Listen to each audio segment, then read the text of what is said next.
want to remind everyone that we are live on the YouTube channel. Call to order. Can I get a roll call, please? Heather Owen. Here. Annette Eastick. Here. John McPherson. Here. Virginia Mendoza. Present. Jaime Fernandez. Here. Mary Claypool is joining us via conference call. Frank. And Sandra Ocampo. Present. Dr. Janine Gus. Present. All right, Mrs. Dermody, can I get you to lead the Pledge of Allegiance, please? Hand over heart. Ready, begin. I pledge allegiance to the flag of the United States of America and to the republic for which it stands, one nation, under God, indivisible, with liberty and justice for all. Thank you. The adoption of the agenda, are there any changes or additions to the agenda? Yes, we gave a revised band limit document that everyone has before them. So it's already on the agenda. There were just a few revisions, which Dr. Stanley will speak about in later. These are the only changes. All right, can I get a motion to? Adopt the consent? Yeah. Yes. Not Oh, the- no, no, the the agenda. agenda. Okay, I have a motion. Is there a second? All those in favor?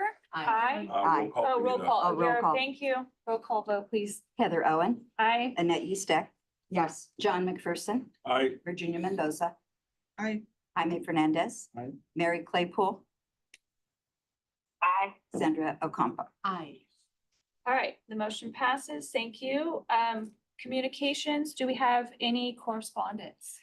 Not for county board, but we do for county committee when we have our next meeting. Okay, great. Are there any oral comments from the public that do not relate to any items on the agenda? All right, seeing none, we're going to move on to the consent agenda. Can I get a motion? So moved. Second. It's been moved and seconded. All those in favor of roll call vote? Heather Owen. Aye. Annette Eastick. Aye. John McPherson. Aye. Virginia Mendoza. Aye. Jaime Fernandez. Mary Claypool. Aye. Sandra Ocampo. Aye. Okay, thank you. We're gonna move on to, you wanna do 4.2? Sure. 4.2, 2025 Business and Administration Services Committee. BASC, BASC. Star Award winner, Dr. Colleen Stanley, our Chief Business Official.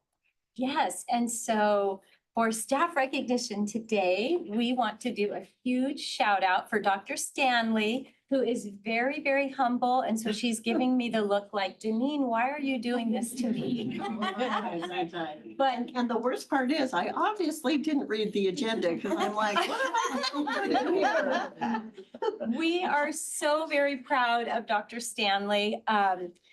Every year, the California County Superintendents and each of the subgroups or committees of the California County Superintendents select the top leaders in their particular committee. So for example, a couple of years ago, we had our own Dr. Karen Lewis, who won the Star Award for Educational Services. We had Lee Butler, our Chief Human Resources Officer, win the Star Award for the Human Resources Committee. And now we have our very own Dr. Stanley winning the Star Award for BASC, which means all of the business officials in the 57 other counties across the state, they all vote. They pick who they think was the stellar leader of their group every year. And there's nothing, I mean, Dr. Stanley knows how much I love her and respect her and appreciate her, and I could not do my job without her. So it's good to be loved by your own boss, but when you're also loved, appreciated, and respected by the other 57 counties in the state, that's a really big deal. So I want to take a moment to read a letter, and then I'd like us to honor and recognize Dr. Stanley, but first let me read this. This is from Dr. Todd Fennell, the California County Superintendent's president for the organization, says, "Dear Colleen, it is with great pleasure that I officially congratulate you on being selected as the 2025 Business Administration Services Committee, that's BASC, Star Award recipient. This prestigious statewide honor is awarded annually by BASC in recognition of outstanding contributions and service. On behalf of the executive board, thank you for generously sharing your talents with both BASC and our broader organization. Your dedication has made a meaningful impact. We look forward to celebrating your achievement at the annual awards dinner and reception held during the general membership meeting in San Diego County next month." And so we did have Colleen join us. All 58 county superintendents and the entire staff honored her, recognized her. I don't know if we have a picture handy that we could put up, but I can tell you it was a very, very big deal because she is a very, very big deal. And we're so, so proud of her. Let's give her a round of applause.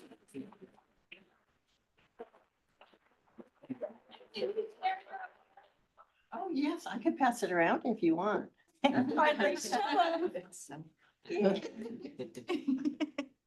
Colleen, Yes. I'm gonna give you an standing.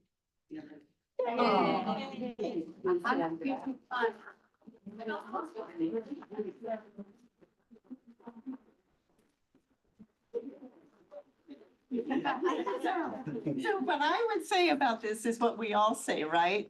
We can't do the job we do without the people that support us and do the jobs that they do.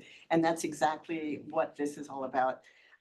Being on the PD committee and putting together the conferences, it takes up a lot of time and energy. And I would not be able to do that if I couldn't trust that the people that are here are doing the jobs that they do. And what it means is my attention is split. So I appreciate every one of you. Thank you. Thank you. Okay. Moving on. Moving on, do we have the time for, Thank you, guys. you want to go to the time? Yes, we can. Time certain? Uh-huh. It's 9:09. Okay, so we are going to move on to our time certain. It's 8:01. I'm sorry. The presentation of resolution number 252607 regarding Filipino American History Month and Filipino American History Month resolution presentation. I'm honored to introduce Mars, is that correct? Yes. Roca Mora Jr., a dedicated leader in our Filipino American community, as we present our county board resolution recognizing October as Filipino American History Month. Mr. Rocamora is serving his third term as president of the Filipino community of Salinas Valley. He follows his parents' legacy of leadership in Filipino organizations. He also serves on the City of Salinas Planning Commission for District 6 and holds multiple executive board roles in local organizations uplifting our community. His work reflects this year's theme, From Quotas to Communities, celebrating Filipino American contributions to our cultural and economic fabric. We're proud to honor Mr. Rocamora for his service and the enduring legacy of Filipino Americans. Thank you so much. So come on forward. Okay, I am going to read a little bit of this resolution and then I'll give you a moment to just have a little bit, whatever you want to say. Filipino American History Month. Whereas observed annually during the month of October, Filipino American History Month commemorates the arrival of the first Filipinos in what is now Morro Bay, California on October 1587, and provides an opportunity to celebrate and explore the rich history, culture, and contributions of Filipino Americans. And whereas a century ago, Filipino laborers, primarily young men, migrated to California following the 1924 Immigration Act, contributing significantly to Monterey County's agricultural, hospitality, and industrial sectors, including its fields, hotels, restaurants, and canneries. And whereas Filipino Americans, as the second largest Asian American group in the United States and the third largest ethnic group in California, have profoundly shaped the cultural, economic, and social fabric of both the state and the nation, with Filipino Filipino American History Month, serving as a time to honor their enduring legacy. And it goes on for a while. Now, therefore, be it resolved that the Monterey County Board of Education adopts resolution number 252607 to recognize October 25th as Filipino American History Month and to celebrate the remarkable achievements and contributions of Filipino Americans in Monterey County and across the United States. So congratulations and thank you for everything you do. So. Would you like to say a few words about the Filipino Club? Sure. The Filipino community, basically our club was established in 1936. So we will be celebrating our 90th year next year. So we are having our installation of officers and 90th anniversary and also the 70th anniversary for our building. So our building is located on 250 Cali Cebu, and we're in the process of remodeling it. So those of you who've been there, we just got our floor done. I think we're one of the only ones with a epoxy floor. So everybody's really excited about that. But I'm very proud to represent the Filipinos and give them a voice. And as you know, the Filipinos here, they're in a lot of professional jobs and including education. And there's a lot of Filipino teachers that came from the Philippines. And we do work together. And since I became president, I am getting everybody together and giving them a place to come together because we have, for instance, my neighbor, he's one of the first Filipino teachers that came years back. So they're leading it where they could gather all the new Filipino teachers here together and give them some advice and, where they could reach out to. Because a lot of them, when they come from Philippines, they don't know, they just go to work and go home. So we are having a New Year's and everybody's invited, to come and join. We're celebrating our New Year's at the Filipino community. And so we're having some of the Filipino teachers come also. But again, on behalf of the Filipino community of Salinas Valley, I'd like to thank you. Thank you so much. Sure. Yes, and questions and before the picture, can also just point out that we do have our very own Irena here from SELPA. And Irena, you should come up as well. You may recall she received the resolution on behalf of our Filipino community last year. And so I just wanted to point out that she is also here and we want to recognize her and her contributions as well. Okay, sorry. And now, Okay, John. Yeah, so my introduction to the Filipino community in Monterey County came when I ran a print shop for household credit services. And I got a call from an HR person one day and saying, we have a problem with Edgar. I'm like, oh, this will be interesting because Edgar isn't a problem as far as I'm concerned. Oh, you have to understand, it's because we had an electronic security access system. And so the system knew when everyone entered the building. Well, the problem was Edgar would enter the building, but then he wouldn't start his timesheet till 15 minutes later. And the state of California frowns upon that.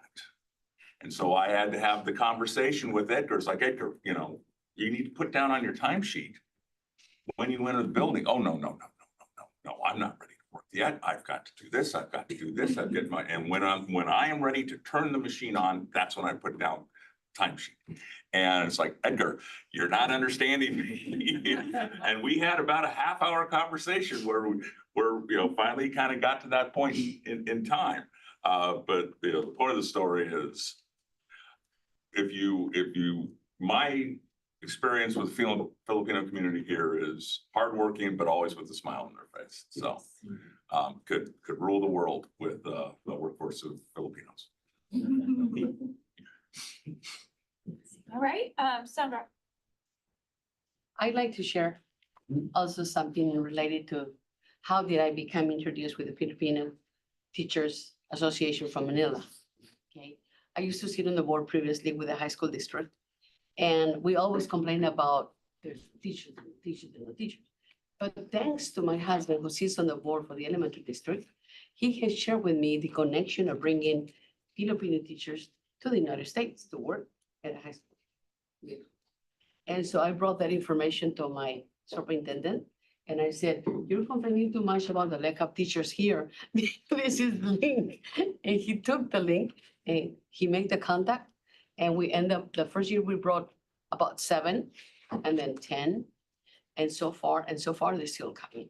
So it's been a beauty having your school teachers coming from the Philippines to teach our kids. And what I see from them is the commitment, the devotion, and the love and respect, and very hardworking teachers. So I salute you and respect you dearly. Thank you, Madam Chair. Any other comments? All right, well, thank you for everything you guys do for our community and for the education of our children. And we're gonna come around and take a photo with you.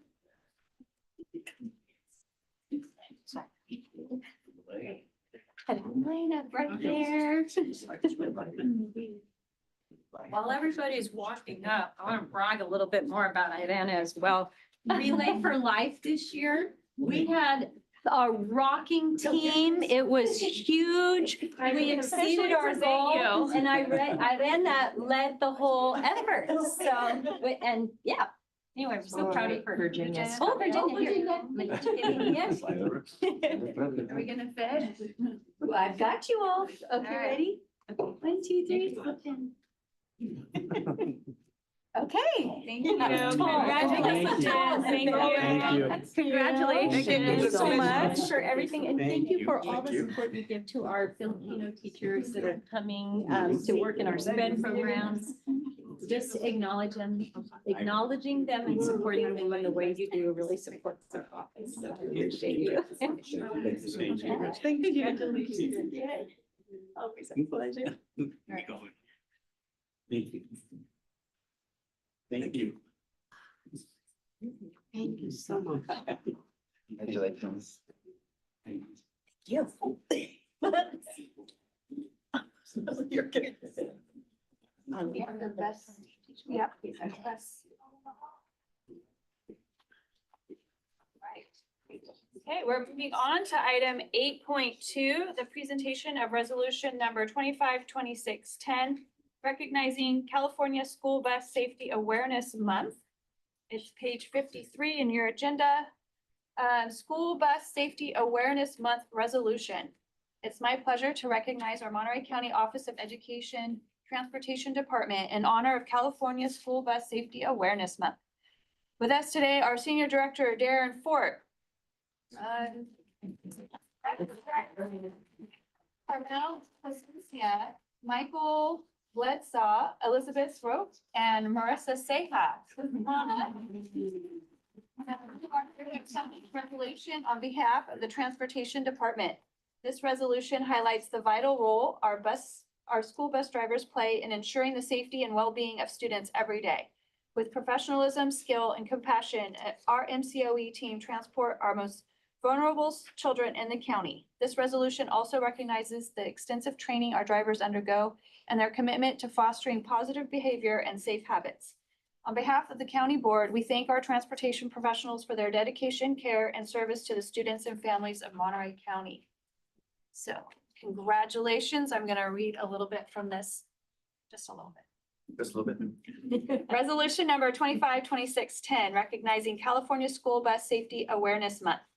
Whereas the Monterey County Board of Education recognizes the month of October as California School Bus Safety Awareness Month to honor school bus drivers and acknowledge the important role they play in the educational day and safety of the educational day and the safety of students by encouraging good behavior and creating a positive atmosphere on and off the bus.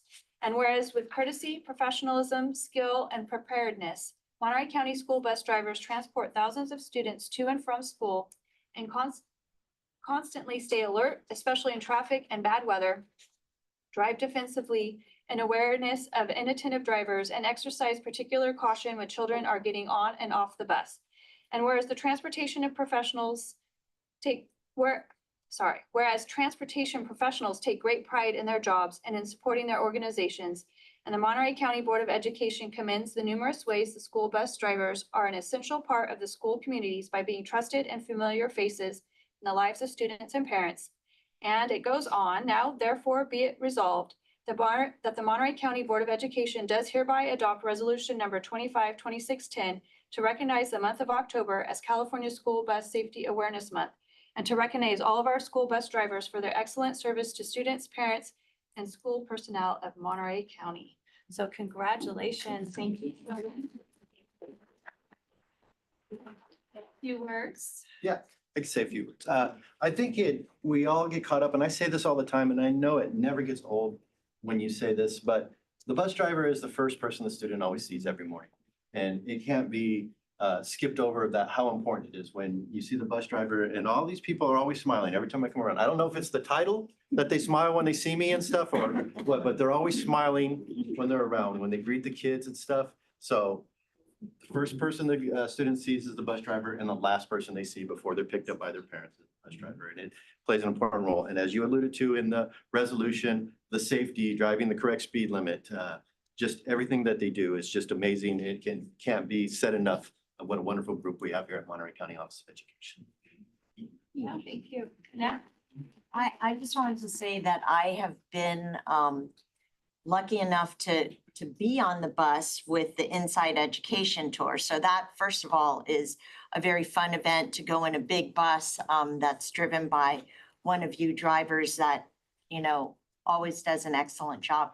But maybe even more importantly, I've seen the dance at A.B. Ingham School, where these huge buses, not just MCOE buses, but other school districts as well, coming into that school and lining up with our special ed kids who need the most help. And that is amazing to me. So and one day we saw them and two buses had to back down the driveway. Oh, gosh. I couldn't even do that in, my compact car. The bus drivers did this and it was great. It was amazing to see. And so I just want to say thank you. And it's wonderful. One of the first tasks that I took on when I first came here was we added a parking section in the back of API Yes. because it was so tight to park. Yes. But what we also did is the overhang of the roof right there. We Made had it so many shorter. people that were clipping it on the way out. Yeah. We had to take it back 3 feet. Yeah. But it's still, when you see all those buses lined up, it's just exactly you say. It's And like, it's like I don't know how they this get in here far. and get out. It's incredible. This far apart from Yes. each other with their Yes. mirrors. Yes. It's amazing. Anybody else? Sandra? I just like to congratulate both of you, all of you actually. And I wouldn't echo Annette's words because what she says is amazing. But just the fact that you get up early in the morning, you open up practically their office, get ready and make your commitment to provide the safety of our kids to every school site. And not only that, but having also the support and the guidance of your director, because everything happens as a team. If you're not team together, it's not gonna work. So my congratulations, a commitment that you will pursue and follow the same directions, but just be careful on the road. Please. Congratulations. Felicidades a todos por la entrega, el amor que sienten y despertar temprano en la mañana y estar aquí tempranito para hacer su trabajo. Significa muchísimo la seguridad de nuestros estudiantes y bajo la dirección del señor Ford aquí, que es una gran persona, un gran líder. Felicidades. It just happened that I live next to one of your drivers.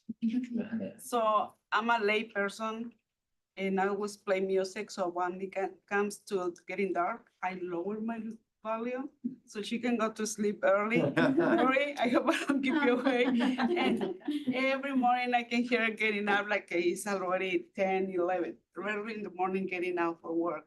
So thank you. I'm so grateful to have you as a neighbor and a friend. And thank you to everybody for all your job. Thank you. Thank you. To me, that's the difference when you do something that you really love versus when you do something for the check. Thank you. So I want to say something. My son rides a bus, not an MCOE bus, but he has a personal relationship with his driver. Every morning, every afternoon, he's so excited to see her, and I'm very thankful for the care that she takes when he's getting off the bus. If I'm not at the bus stop, he has to cross the street. she stops the bus, gets out, the stop thing goes out, and she makes sure that he gets across, because I have seen so many times where the cars, they just ignore that stop sign, just go flying Yeah. around, and so I want to thank you, because it is very valuable cargo that you drive around. So let's take a picture. Yes.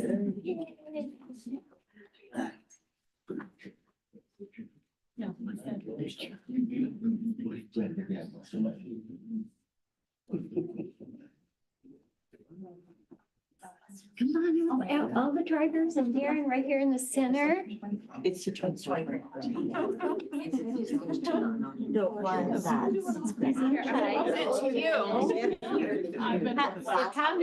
some of the, here we go. We have Annette. Can we have Jaime? Can you come on this side? Jaime? Yeah, squeeze in. Have something. Yeah, are we squeezed enough? I've got Denise. Okay, Ralph, you need to squeeze, squeeze, squeeze. There we go. I gotcha. Okay, ready? 1, 2, 3. Okay. All right. I didn't know. I sure all got it.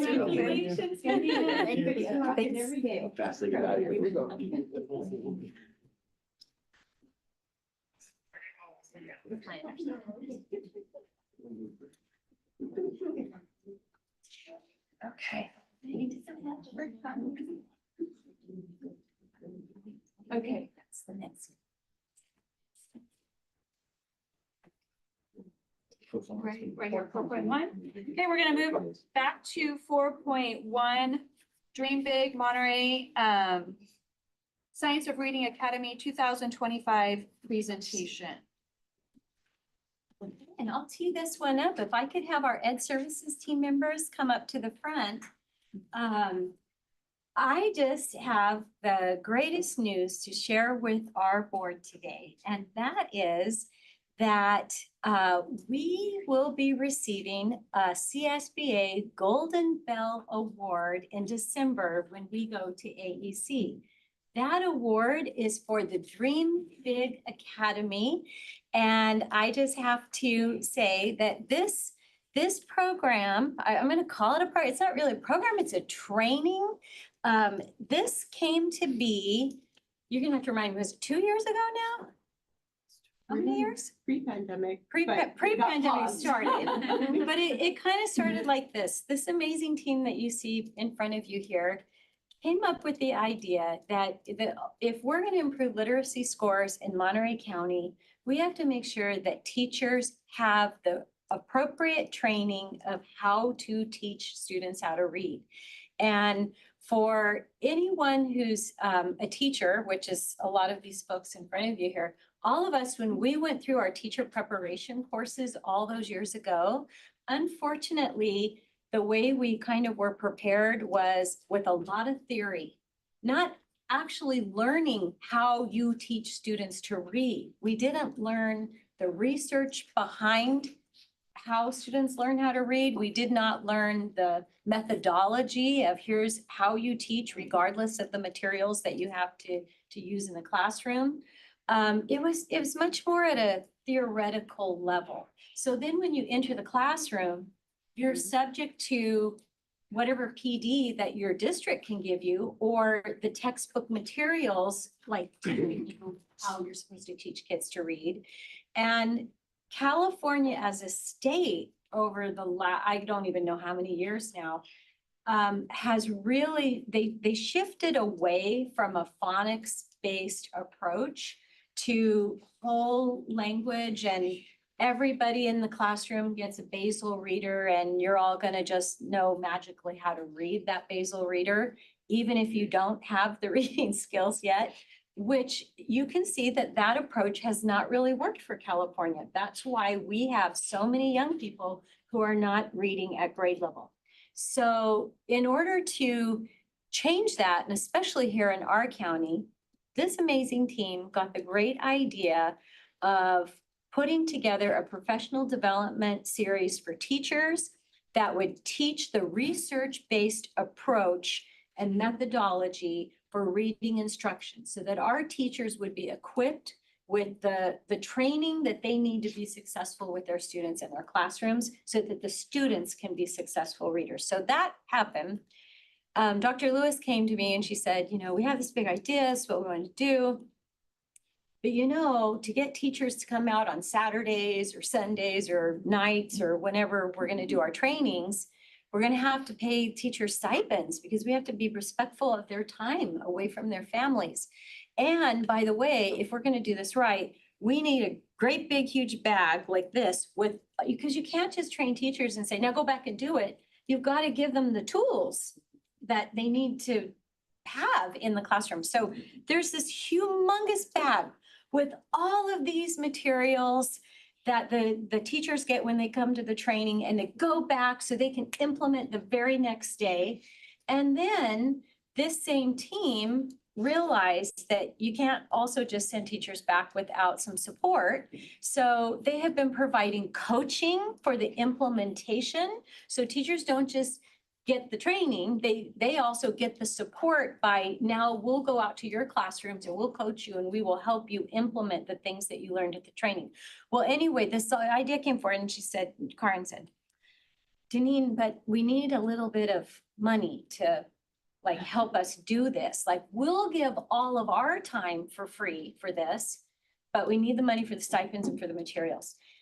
Do you know any donors who might support this? And I said, well, I know we have a very generous donor in our county who very much supports literacy and wants to see that the kids in Monterey County are reading on grade level. He cares about it as much as we all care about it. Let's call Bruce Taylor.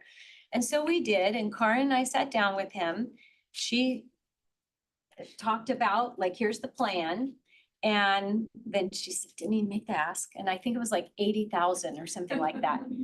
Bruce, we really wish you would donate 80,000 to this important cause. Are you willing and are you able? And Bruce, being the very generous person he is, said, well, let me ask you this. If I gave you more than 80,000, what could you do? And Karen said, well, we could double or triple the number of teachers we're going to train. If you give us more, we can do more.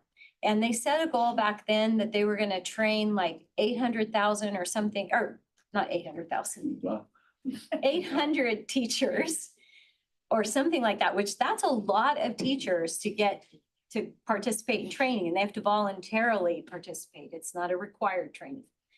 And so I said, okay, let's do it. Bruce said, well, if you can do more, I will give you 500,000 each year for 3 years. So I will invest $1.5 million into this work. And that is what he did. And they have been training, coaching. And that is why we decided this year, we should submit this to the Golden Bell Awards program, because I think this group got ahead of the state, actually. The state since then has now passed legislation that's going to require training. It's going to put $200 million toward that training. And it's also going to require that our university preparation incorporates these methodologies. And so it's being attacked on multiple fronts. The governor just signed the legislation. Everybody's super excited about it. And this week, you don't even know this yet, but yesterday, actually, I was at the CSBA Superintendent's Advisory Council meeting in Sacramento, where, because Dr. Betty Lusk is our CSBA president, she's been engaging with the work that we do here at the county office. She's very well aware of the Dream Big Academy. And she shared this with one of the staffers there who reached out, and he now wants to come. He wants to observe your professional development series. He wants to lift this work up, learn from this team so he can share this great work with others who are now going to be getting on board with this same type of professional development. So we wanted you to have the opportunity to see, well, what is the training? What does it look like? And what is the impact from the participants? And so I'm going to be quiet now. Dr. Lewis and her team's going to tell you a little bit more. And then they have prepared a video so you can see firsthand what the impact looks like. Okay, Dr. Lewis, would you introduce your team and? Yes, I would love to. And first, just thank you for the opportunity to be here and thank you for your support. Over the years, we know that this is something that matters to everyone in our community. And so that's something that we always feel. So thank you. I want to introduce Daisy Mesa, who serves as one of our early language and literacy coordinators, Dr. Rosa Hernandez, who is our Director of Teaching and Learning, Raquel Gambaros, who is our educational administrator for early language and literacy and our science of reading program lead, and Lynette Hawkins, who has joined our team as a language and literacy coordinator. We're now beginning to shift toward those older years. And so one of the things I wanted to do was also thank Dr. Gus. As she mentioned, there has been a lot of legislation that's been happening over the past couple of years. And we really have been on the forefront of that. We've been behind the scenes in those conversations and really talking to people about what it means for every child to be a great reader. Like, what does that look like? And that every teacher deserves to be a great reading teacher.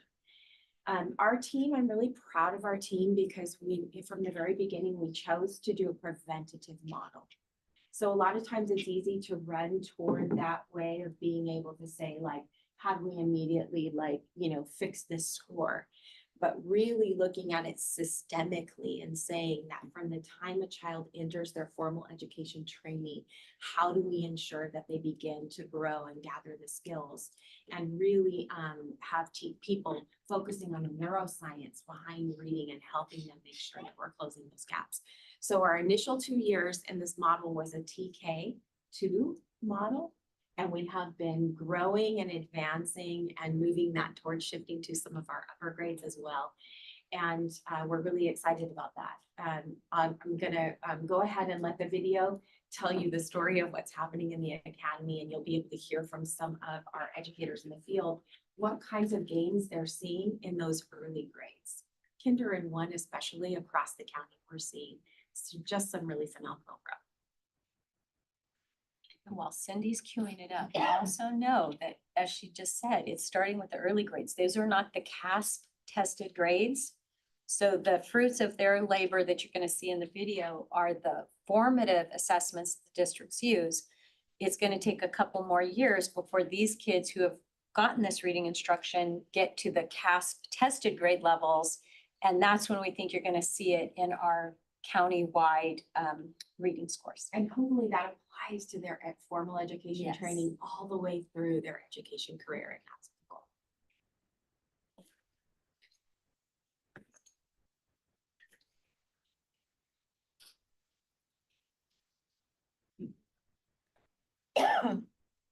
Hold on, we'll do a restart. Nico is going to help us. Thousands of studies conducted across the world. Can you do multiple that? languages.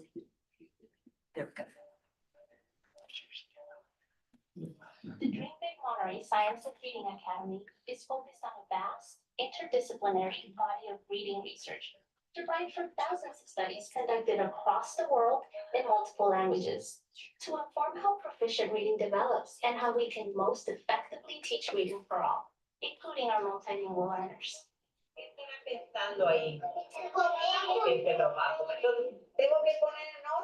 The 5-day academy is designed to translate this extensive research into practical strategies for educators. The Science of Reading Academy has been truly transformative for our school community. On the very first day of the Science of Reading Academy, my colleagues and I kept saying to each other, why am I just learning this now?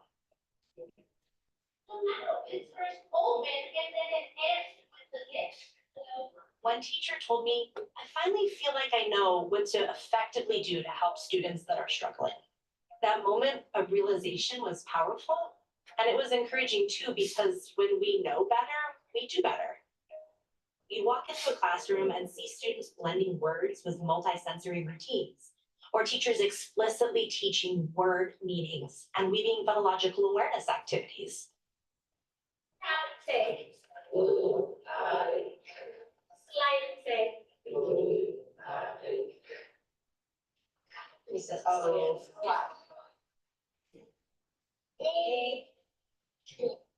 And the hands-on experience that I had with my training, coupled with the science behind why we teach it, allowed me to grow in my profession. I was sold. But because of the evidence that the science of reading has proven to help students grow, I was invested. While the Academy equips teachers with powerful tools, its impact extends far beyond the classroom. Through ongoing Academy systems of support, literacy leaders are driving transformative change. Teachers now feel empowered with the knowledge, tools, and evidence-based strategies that are making a real difference in their classrooms. This shift has led to increased teacher confidence and, most importantly, student success. We're seeing this reflected in our data. First grade began the year with 44% at or above grade level, our highest starting point ever, and closed the year at 71%. This foundation has aligned our practices with research-driven, evidence-based methods and created coherence across all tiers of instruction.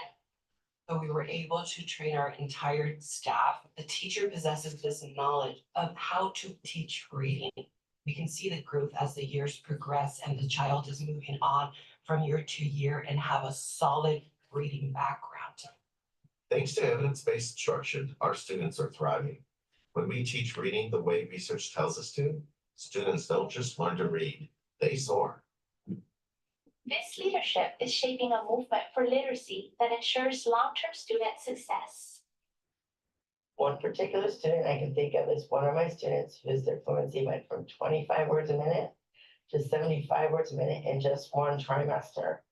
So that was amazing. If I could rate the Academy on a 0 to 10 reading scale, I rate it a 10. I'll never forget one student last year really struggled during reading.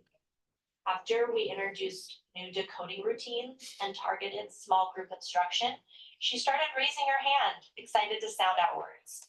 The student said, "I finally feel like I'm getting better at reading, don't you?" I had a student that was in 3rd grade who was reading at a kindergarten reading level. And then I went to the science of reading training. I took their evidence-based practices and I implemented it into my everyday with him. And in 4th grade, he reached grade level reading status. The science of reading saved him. The Dream Big Monterey Science of Reading Academy is more than professional learning. It is a catalyst for change by turning evidence into everyday practice. Together with our educators, we give every child the opportunity to thrive as a confident reader.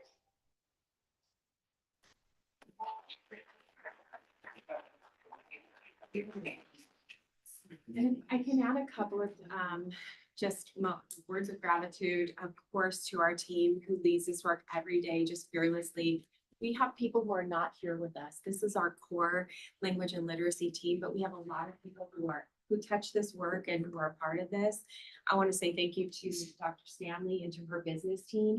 When we brought this academy on, every single one, as Denise mentioned, that meant all of those stipends now are going through our business office and the purchase orders for the resource kits, and our transportation team was just up here and we were recognizing them, but they haul those kits for us all over the county when we're going down to South County. And so there's just been so many people who have really leaned in and said, you know what, we'll help pack and stuff the, kits if we need 100 of them.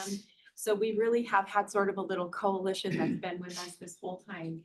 But it's been truly rewarding, and we're just able to be able to be here and be able to be a part of that.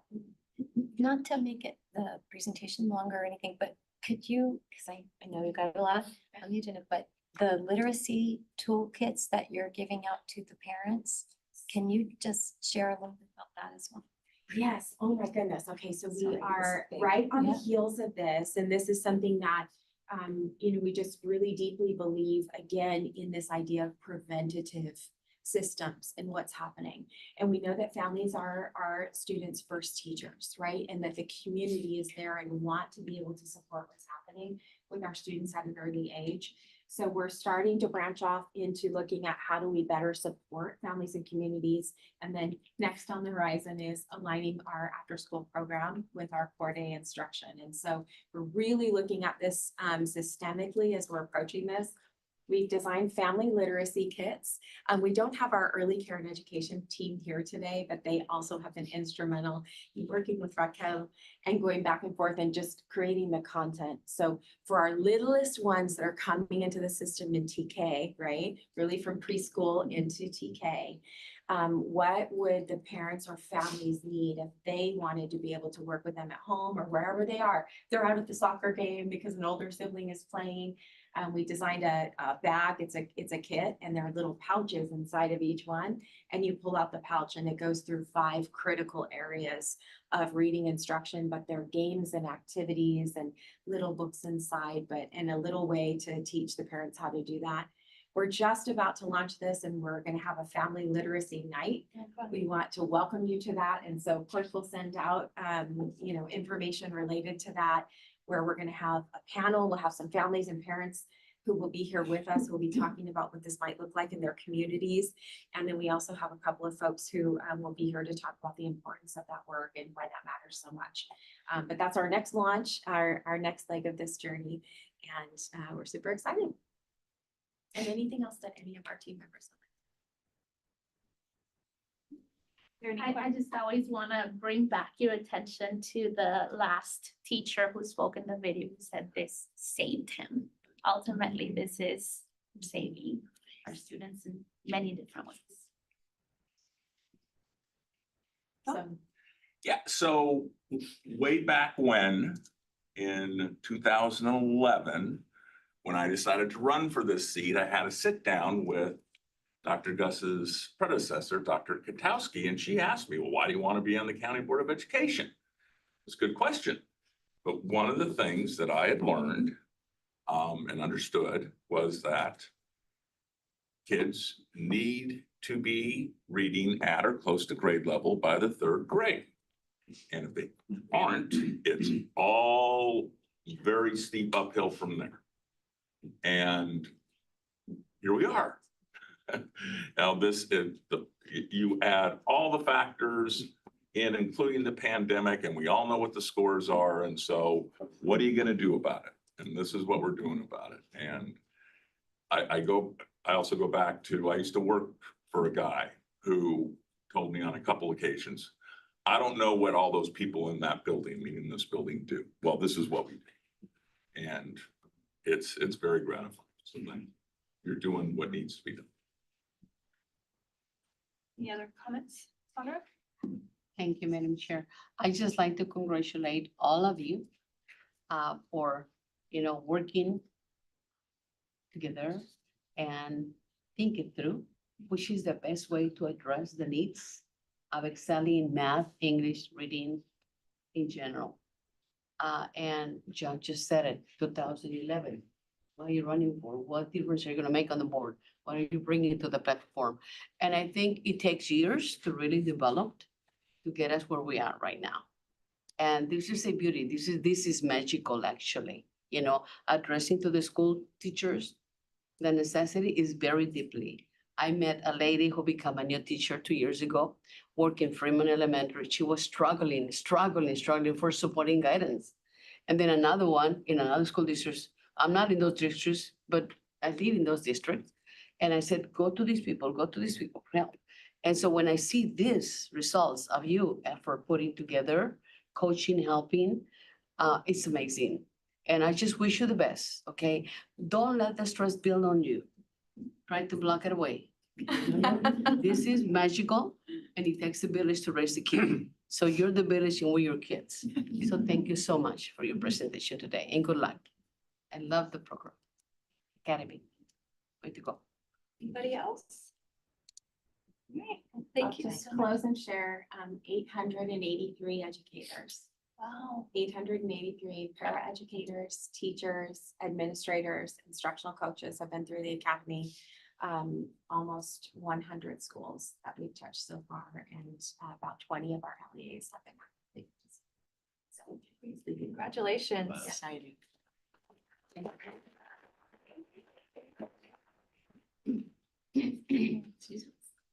Okay, we are on to item 5.1, the second reading and approval of changes to board bylaw 9241 board training. It's on page 29 of the agenda. Dr. Porras. Yes, Madam President, thank you. And again, I think this is probably going to come back to the board for discussion. As you recall, and this has been through the board policy committee a number of times. And I think at this stage of the game, the last time we brought this forward for approval, there was a request to bring it for discussion by one of the trustees. And so I think it probably best to open that discussion up. Okay. Any comments? Mary? Yes, good morning, Mary. First, I want to thank you for enduring my attendance by phone today. I had surgery last week, so I'm in rest mode. So thank you for that, because I know it's a little more difficult. And I prefer to be there in person, but just didn't happen this week. So yeah, I did have some questions for the committee members, because I'm trying to understand why they don't think our current policy is, I guess, strong enough, and why you feel that these changes fully support the future of our board, but especially new members, I guess. I've been on the board for quite some time, so I've obviously attended many conferences, and I don't feel the need to attend as many at this stage of my being on the board. Excuse me. Being on the board. But when I was a new member, I found it very useful to go to the conferences so I could better understand the role that I was supposed to play and what our limitations were. Based on our current environment, I feel that our position on these boards is more important than ever, and that we need to be informed and trained. And new board members have a learning curve. So I'm just a little concerned that we're hampering that learning curve and not having really informed board members. So some of my questions were, one, do you feel the current policy is too lenient? Not, but I guess I feel it's pretty flexible because we have to bring most of our training requests to the board for approval anyway. But is driving forced to save money, or is it that you don't feel the conferences bring enough benefit for the dollars we spend? That was one of my questions. Okay, oh, sorry, go ahead. Go ahead. No, I mean, No, I'll go ahead. address You wanna your. take it one by one? Yeah, it might be easier. So the first question, it isn't about discouraging people to attend conferences at all. In fact, we kept all of the language in about attending conferences that are within the state and particularly are sponsored by either CSBA or ACCBE. What this was about is that if you sign up for an event and you don't attend, that costs the county money. That the whole reason what you just said is, as a new board member or just as a seasoned board member, if you sign up for all of the conferences and you attend, that's wonderful, because then you are getting the benefit of the training of the conferences. But if you sign up and the county pays for you, but you don't attend, then it costs the county money and you haven't learned. That is what the new language was designed to address. That's on page 30 of our agenda, the paragraph that's in red and green, the first paragraph there, that was about that.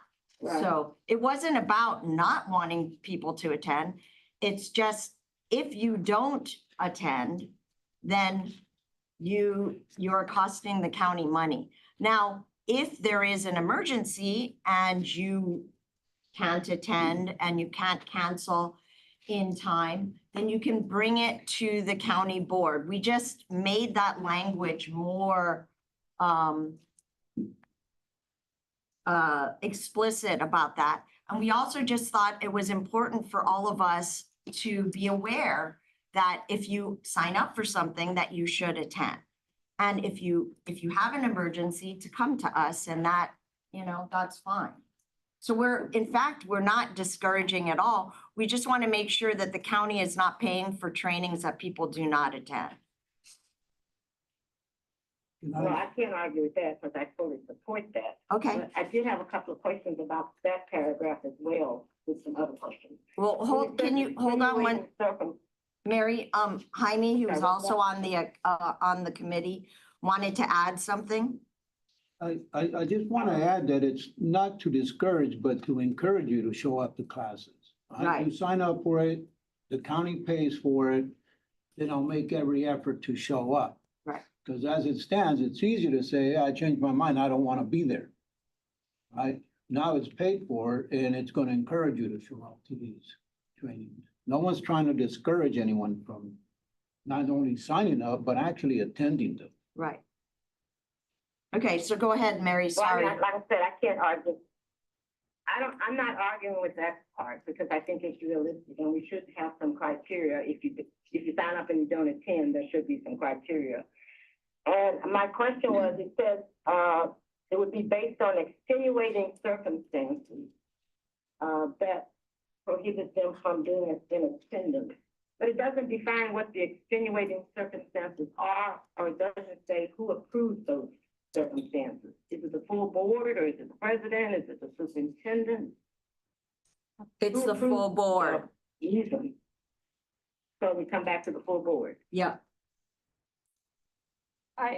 Okay. I actually highlighted that in this because it says the board member may make a request directed to the board president. So then I was questioning Right. the request is directed to the board president, but then the full board then decides. So that language is a little unclear because I was Okay. thinking that if it's completely left up to the president, the board president decides whether your Right. circumstance was extenuating. I think we just Right. need a little clarification on that. That's fine. We can That's what it clarify is. that. We will change that language. That's, Take the and word I, president. yeah, Just say or board. it can be, the board member may make a request. It could be to the board president, but it has to come before the board to take action. Yeah, I think that needs to just be clarified. Right, we'll do that. Yeah. No Yeah, problem. that would be helpful. Thanks, Heather. Yeah. And then my other comment was, you say you're not trying to discourage, but encourage. But then the next red, paragraph says, no more than one board member can attend the same out-of-state conference. Out-of-state conferences shall be limited to one every other 56 years, any board member. Why do you think that's necessary? Well, the reason why we did that was because we had, as we examined the policy, we saw that the in-state conferences for county board members were quite inexpensive and that they met all of the requirements for training for board members. The out-of-state conferences were significantly more expensive. And we thought that if one board member went to it, that they could talk with, present to all of us after that. That one was about saving money and also limiting the conferences to those that are more directly related to what we as county board members have. There is no county board member out-of-state conference. There are out-of-state conferences that benefit maybe more generally school board members and other, other elected officials.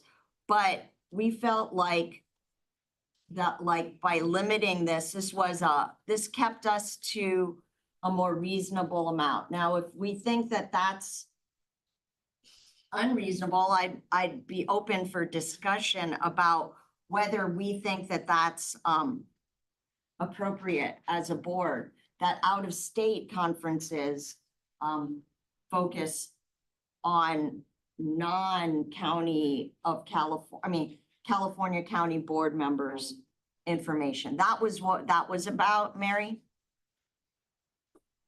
So, Excuse me. Yeah, I kind of understand. I think I've been on the board, well, I don't know, about 12 years now, and I'm not sure I've ever been to an out-of-state conference, to be honest. Right. Some have been in state.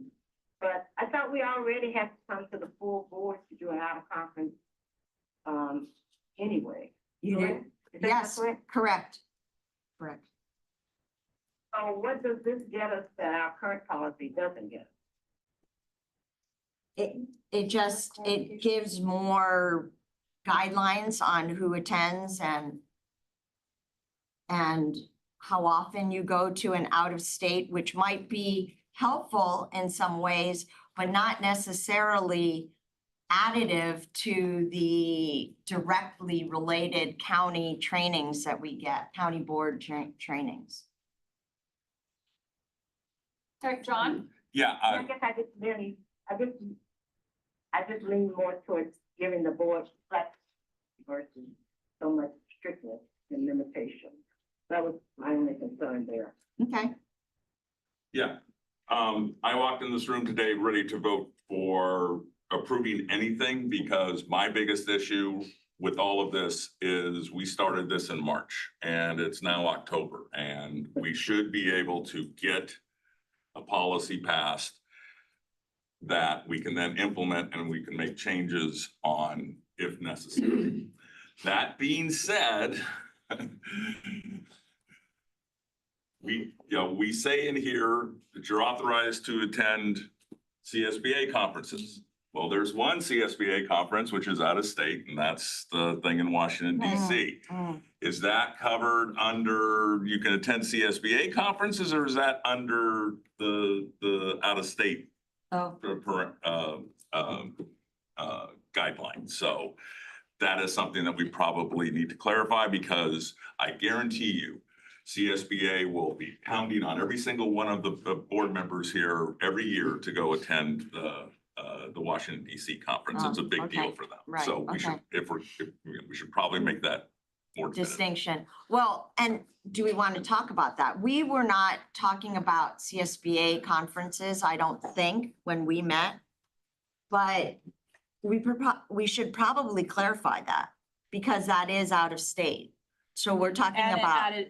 added expense. And I think an added expense. since I've been on the board, we've only gone twice. You went once and you went once. Right. Sorry, I'm pointing to John and Virginia, Mary. But since you've been on the board, since you're one of our veteran board members, how many times have we attended that out of state? I think it's, quite honestly, I think it's twice. Just twice? Okay. Yeah, and, but I'd like to hear Virginia's opinion on it. Well, but like I say, CSBA will tell you every single year, it's critically important to go.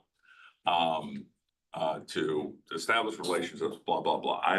My opinion may differ from that a little bit, but that's my opinion. So I'd like to, Virginia, is that something that you think that on a regular basis, somebody from this board should be attending? Well, there is a few points. Number one, we are in education. I'm sorry. It's on? Can you hear me, Mary? Well, number one, we are in. Okay, we are in education. So in order for me to help this board with education, I have to be educated. That's common sense. Number two, I understand that not every board member wants to go out of the state or even far away from Salinas. That's okay. Either you don't want it or you don't need it, perfect. But if someone is here and wants to learn more, why to block it? Why to block the person from getting more knowledge? That's my point. And that's what I asked the other day, do we have a budget for that, for training? Because, if I went this year to coast, but I'm not allowed to go next year, then I think I need some information that might be useful, but if not allowed to go, then I don't feel like I'm gonna be 100% helpful that if I get all the training I need, that I think I need. If you guys don't need it, that's fine. And not only that, but I'm willing to do it. I'm gonna be away from my home. I'm gonna be away from work. And that will cost me money. So, but I'm willing to do it because when I run my campaign to be on this board, I want it to, in mind, that I want to help the children of Monterey County. That's all I had in my mind. So I think we should review this. Because I don't think I don't think that's makes sense to me. I want to comment that, you know, it's difficult being on this committee because you're not going to get everybody to agree to everything that you put out there, right? But we did agree, the three of us, along with the staff, on what we have here. But now we have a different opinion that should have been brought up during the time that we were meeting, right? And the reason why we have these things is so everybody can voice their opinion. We brought it to you once before. We made some changes. Last session, Ms. Claypool pulled it so she could make her comments, which is great. This is why we're here.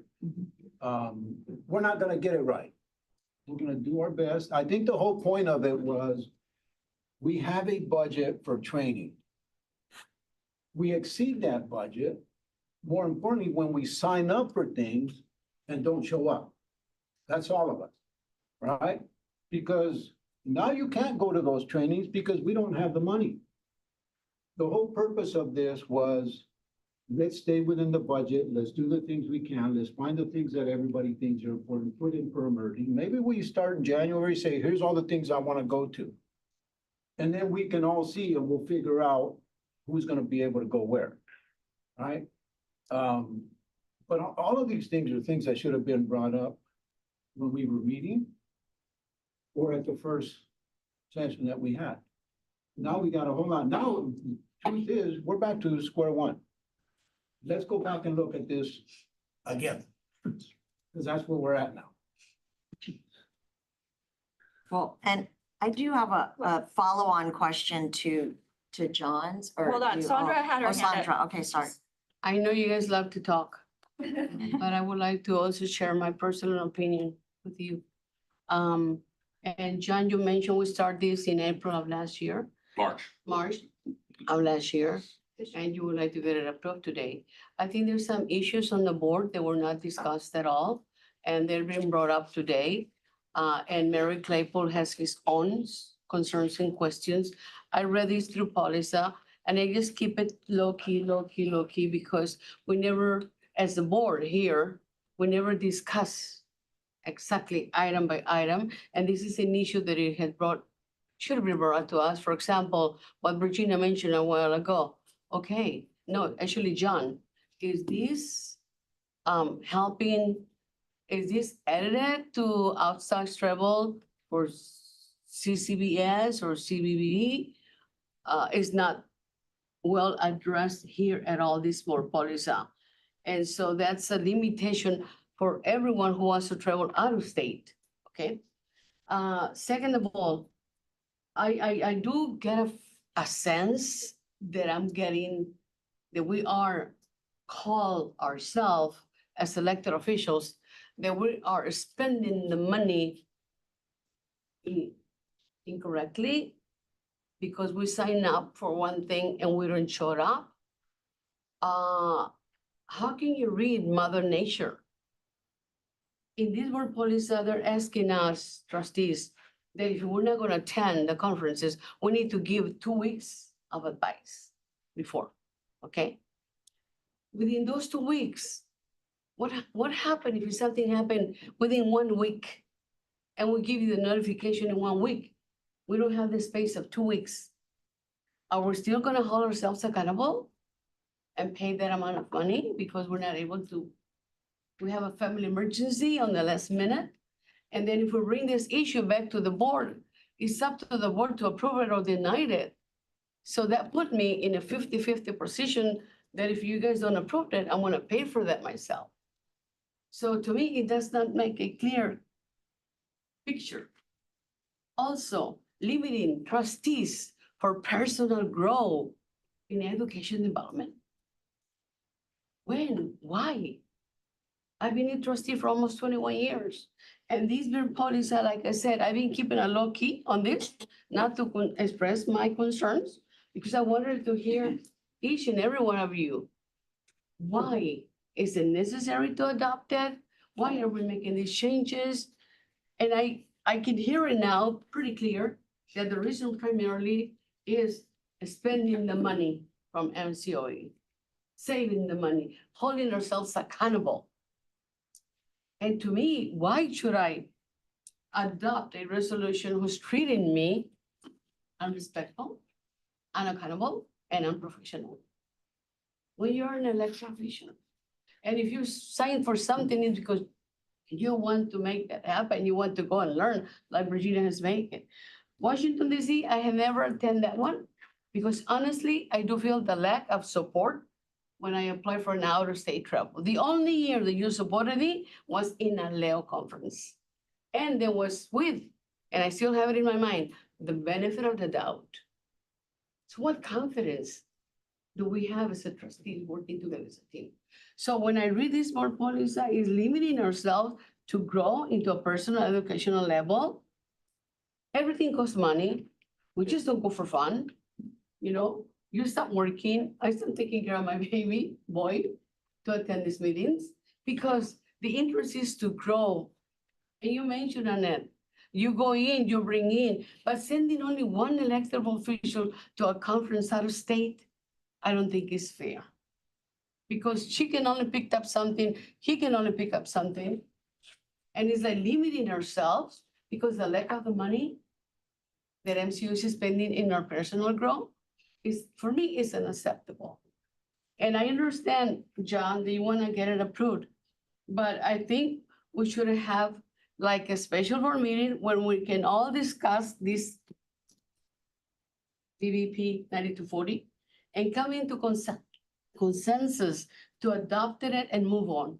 You know, I do understand that, but I do agree with Mary, I do agree with Virginia, and I just feel that this needs to be back to us with a better, clear of understanding and more opening for trustees to travel out state under the approval of the board, of course. You know, this is why we're the board. But when we talk about limiting ourselves, I remember Mary Claypool went to an event last year that it was African-American out of state or in state, but it was in San Diego. My point is this, Heather, you have a diversity of the board here. You know, I would like to attend to Hispanic events at a state level. But I'm not even bothered to submit my application to you guys because I know for a fact it's gonna be denied it.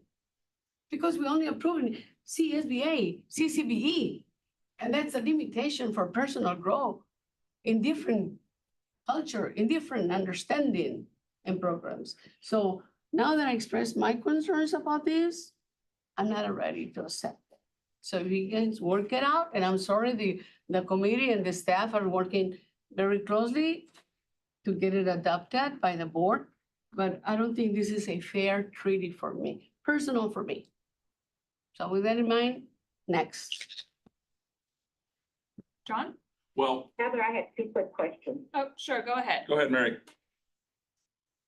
Oh, okay. My first question is, have we been exceeding our training budget in the past year? That's the first question. No, but we've And then my- increased it every year. I don't know if you want to answer that first or you want my second. Colleen just answered it and said we've been increasing it for the last, how many years? With our new board members that we knew were going to be going on additional training. So what we've done is increase the budget. So we have not exceeded it, but we keep Well, that's- increasing it. So we just been doing our normal, reasonable increases, it sounds like, right? But we don't go over our budget. We have not gone over the budget because we have increased it based on what we know is happening. Then my second question is, referring back to John's question about CSBA out-of-state conference. Based on these changes, only one board member could go to that conference every other year. Is that correct? What was the question? I didn't hear it. Can you say that again, Mary? Yeah, I think the CSBA out-of-state conference that John referred to, based on the changes of the second red on page 30, only one board member would be allowed to go every other year. Is that correct? I thought it was one She's board member asking- every year. Right. A board member can attend that same conference every year, but that one board member can only attend that same conference every other year. What we were trying to do was stay within our budget of doing, more conferences. What Colleen answered, Mary, and maybe you couldn't hear, was that the reason why we haven't exceeded our budgets is because our current board has expressed an interest in more out-of-state conferences, so we've raised the budget accordingly. It would have exceeded the budget if we had not done that, and which is fine. If we feel that out-of-state conferences are really important, then we should do that. Right. But what the second paragraph was saying is that if we're gonna attend more expensive conferences, that we try to allow more than one board member to have that opportunity. So different board members get to attend that same conference. But Virginia is right that she would not be able to attend the Coast to Coast conference because she attended last year as our representative. And that was in order to allow other board members who haven't had the opportunity to attend that out-of-state conference to do so. Yeah, that's important to recognize. It doesn't mean that nobody can go. It Right. just means Virginia went this year, she's not going. I can go. Right, or any of the other board members. Yes.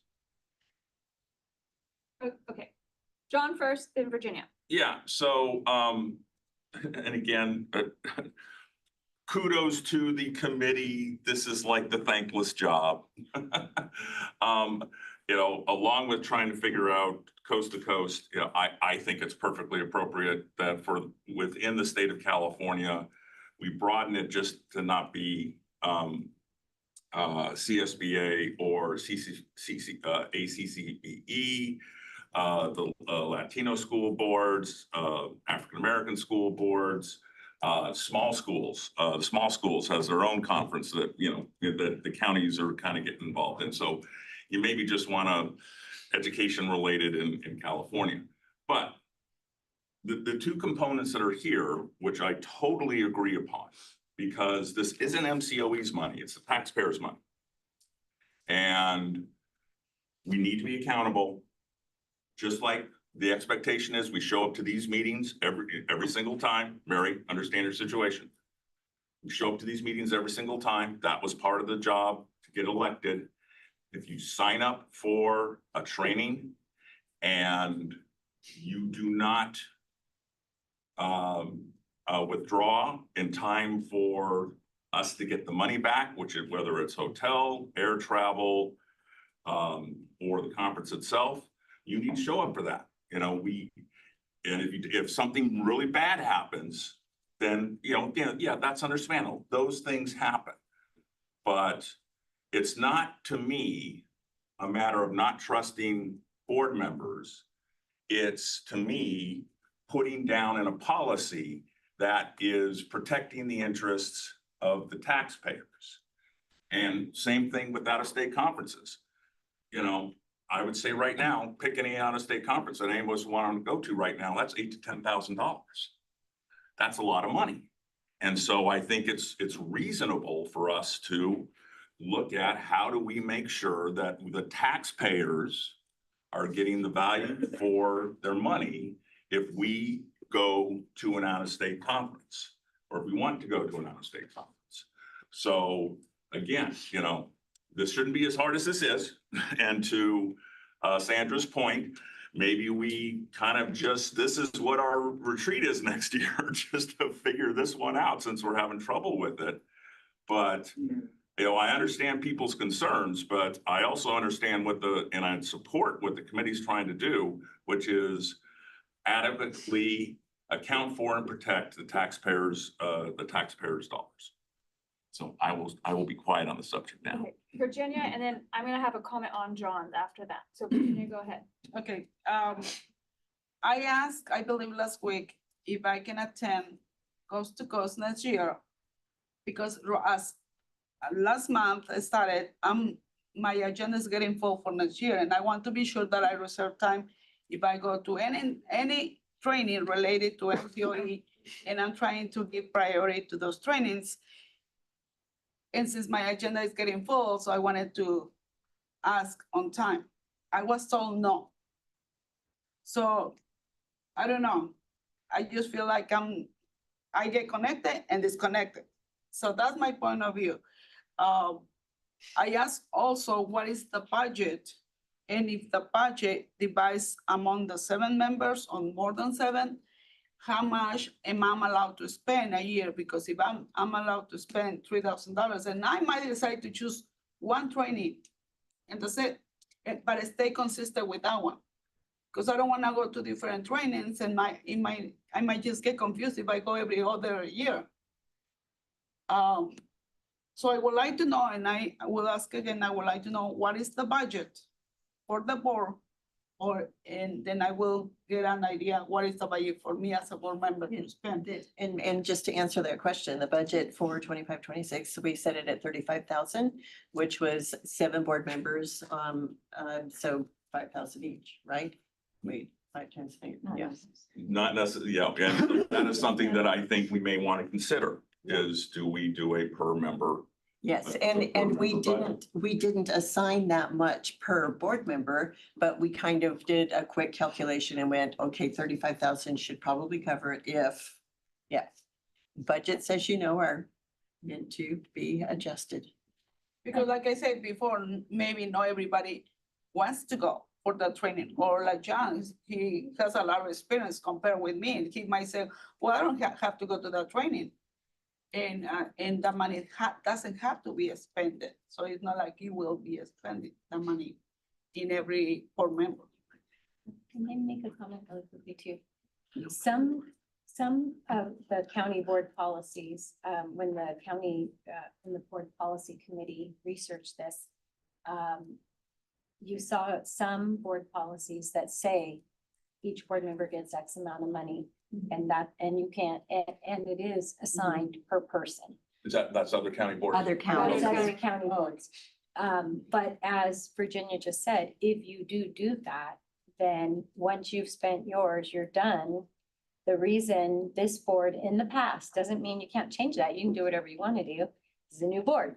But in the past, the board didn't do that for just the reason Virginia stated. Sometimes some people don't want to travel and other people want to travel more. Or you've been on the board, a long time, and you don't feel the need to get trainings, and the newer board members haven't been on the board as long and they feel the need for the training. So all those, whatever it is you all want to do, you do. But I did want to just point out, Virginia, when you said, I was told no, what Cindy was trying to communicate to you was, it depends on what you all decide on this policy. If at this meeting you approved this policy, then it would have been a no because of this policy. But if you don't approve this policy, then that's not necessarily a no, because without these amendments, there is no limitation. And then you would simply bring it to the board like we always have, and then the board decides yes or no. So I just wanted to clarify that point, that it wasn't a no, because we don't, as staff, we don't tell the board yes or no. We just tell you what your policy says. Thank you. All right, John, I wanted to address your comment that this policy isn't limiting us to CSBA or ACCBE necessarily. It's just those are pre-approved. We don't have to get board approval. If you do want to go to the Latino conference or the African American conference, it's just the same process of coming to the board and getting permission for those. So we're not limiting your attendance at those. Okay. That's correct, right? Correct. It's just you have to go through the pre-approval process. Right. I'd like to just throw this out there. And I like John's idea of, maybe we just take this off the table today. Otherwise, we're gonna be here for the next hour going back and forth. Right. We bring it up at our board retreat, when we have one, and hopefully settle it then. In the meantime, those of us that are on the committee can work on it a little bit more. And move forward, because this is not gonna be done here and now. And the only thing we all have, if I'm not mistaken, is AEC in December. Yes. And then the board. Between now yeah, and between now February. that, which, so we don't have to, that doesn't impact that. Right. But how will it impact Virginia for the coast to coast? So, because that registration is out now and she's trying to make her travel plans. So if you're not gonna take this matter up until March, do We'd have to vote. then then that means the old policy is still Yeah. intact. And then Virginia would just bring the desire to go to that out-of-state conference to the next board meeting for approval. Yes, Okay. Doesn't change anything as of today. yeah, Right. yeah, it was the same policy. Right. I'm gonna make a comment on that, Virginia, and you can do what you want. This next coast to coast, which is in the spring of 2026, in my opinion, is not gonna be worth a whole lot because the midterms are in November of 2026. And it's just kind of gonna be an extension. Who knows if the government's gonna be open by then? It's, you know, everyone's basically just gonna be, you know, kind of in a lockdown. Now, the coast to coast of 2027, after the midterms have happened and there is potentially a change in leadership or a change in who controls the House or the Senate, that to me is one that, you know, I'd consider being there because that's when things are really gonna be, you know, in play. I think they're just gonna be shouting at each other now in 2026. So my personal opinion. Appreciate it. Well, also, I planning to ask CSBA to be sure that if they are closed, then they will give us all the money back. And probably keep an eye on what's going on, because if I will cancel, then I probably have to pay extra for the airplane ticket in order to cancel it and get the majority of the money back. So I will prepare for that. I'm aware of what's going on. Okay. Thank you. All right, so, Let's comment, Madam Chair. yeah, According to Dr. Colleen, she mentioned that we have a budget of $25,000. 35. 35. 35. So 35 divided into 7 is 4,000 apiece or Five. 5,000 apiece. So if some of us trustees don't get to travel within 1 year, that $5,000 is still in the budget. No, we budget from zero, yes, a zero-based budgeting every year. And so we determine every year what the budget should be. We don't do carryover.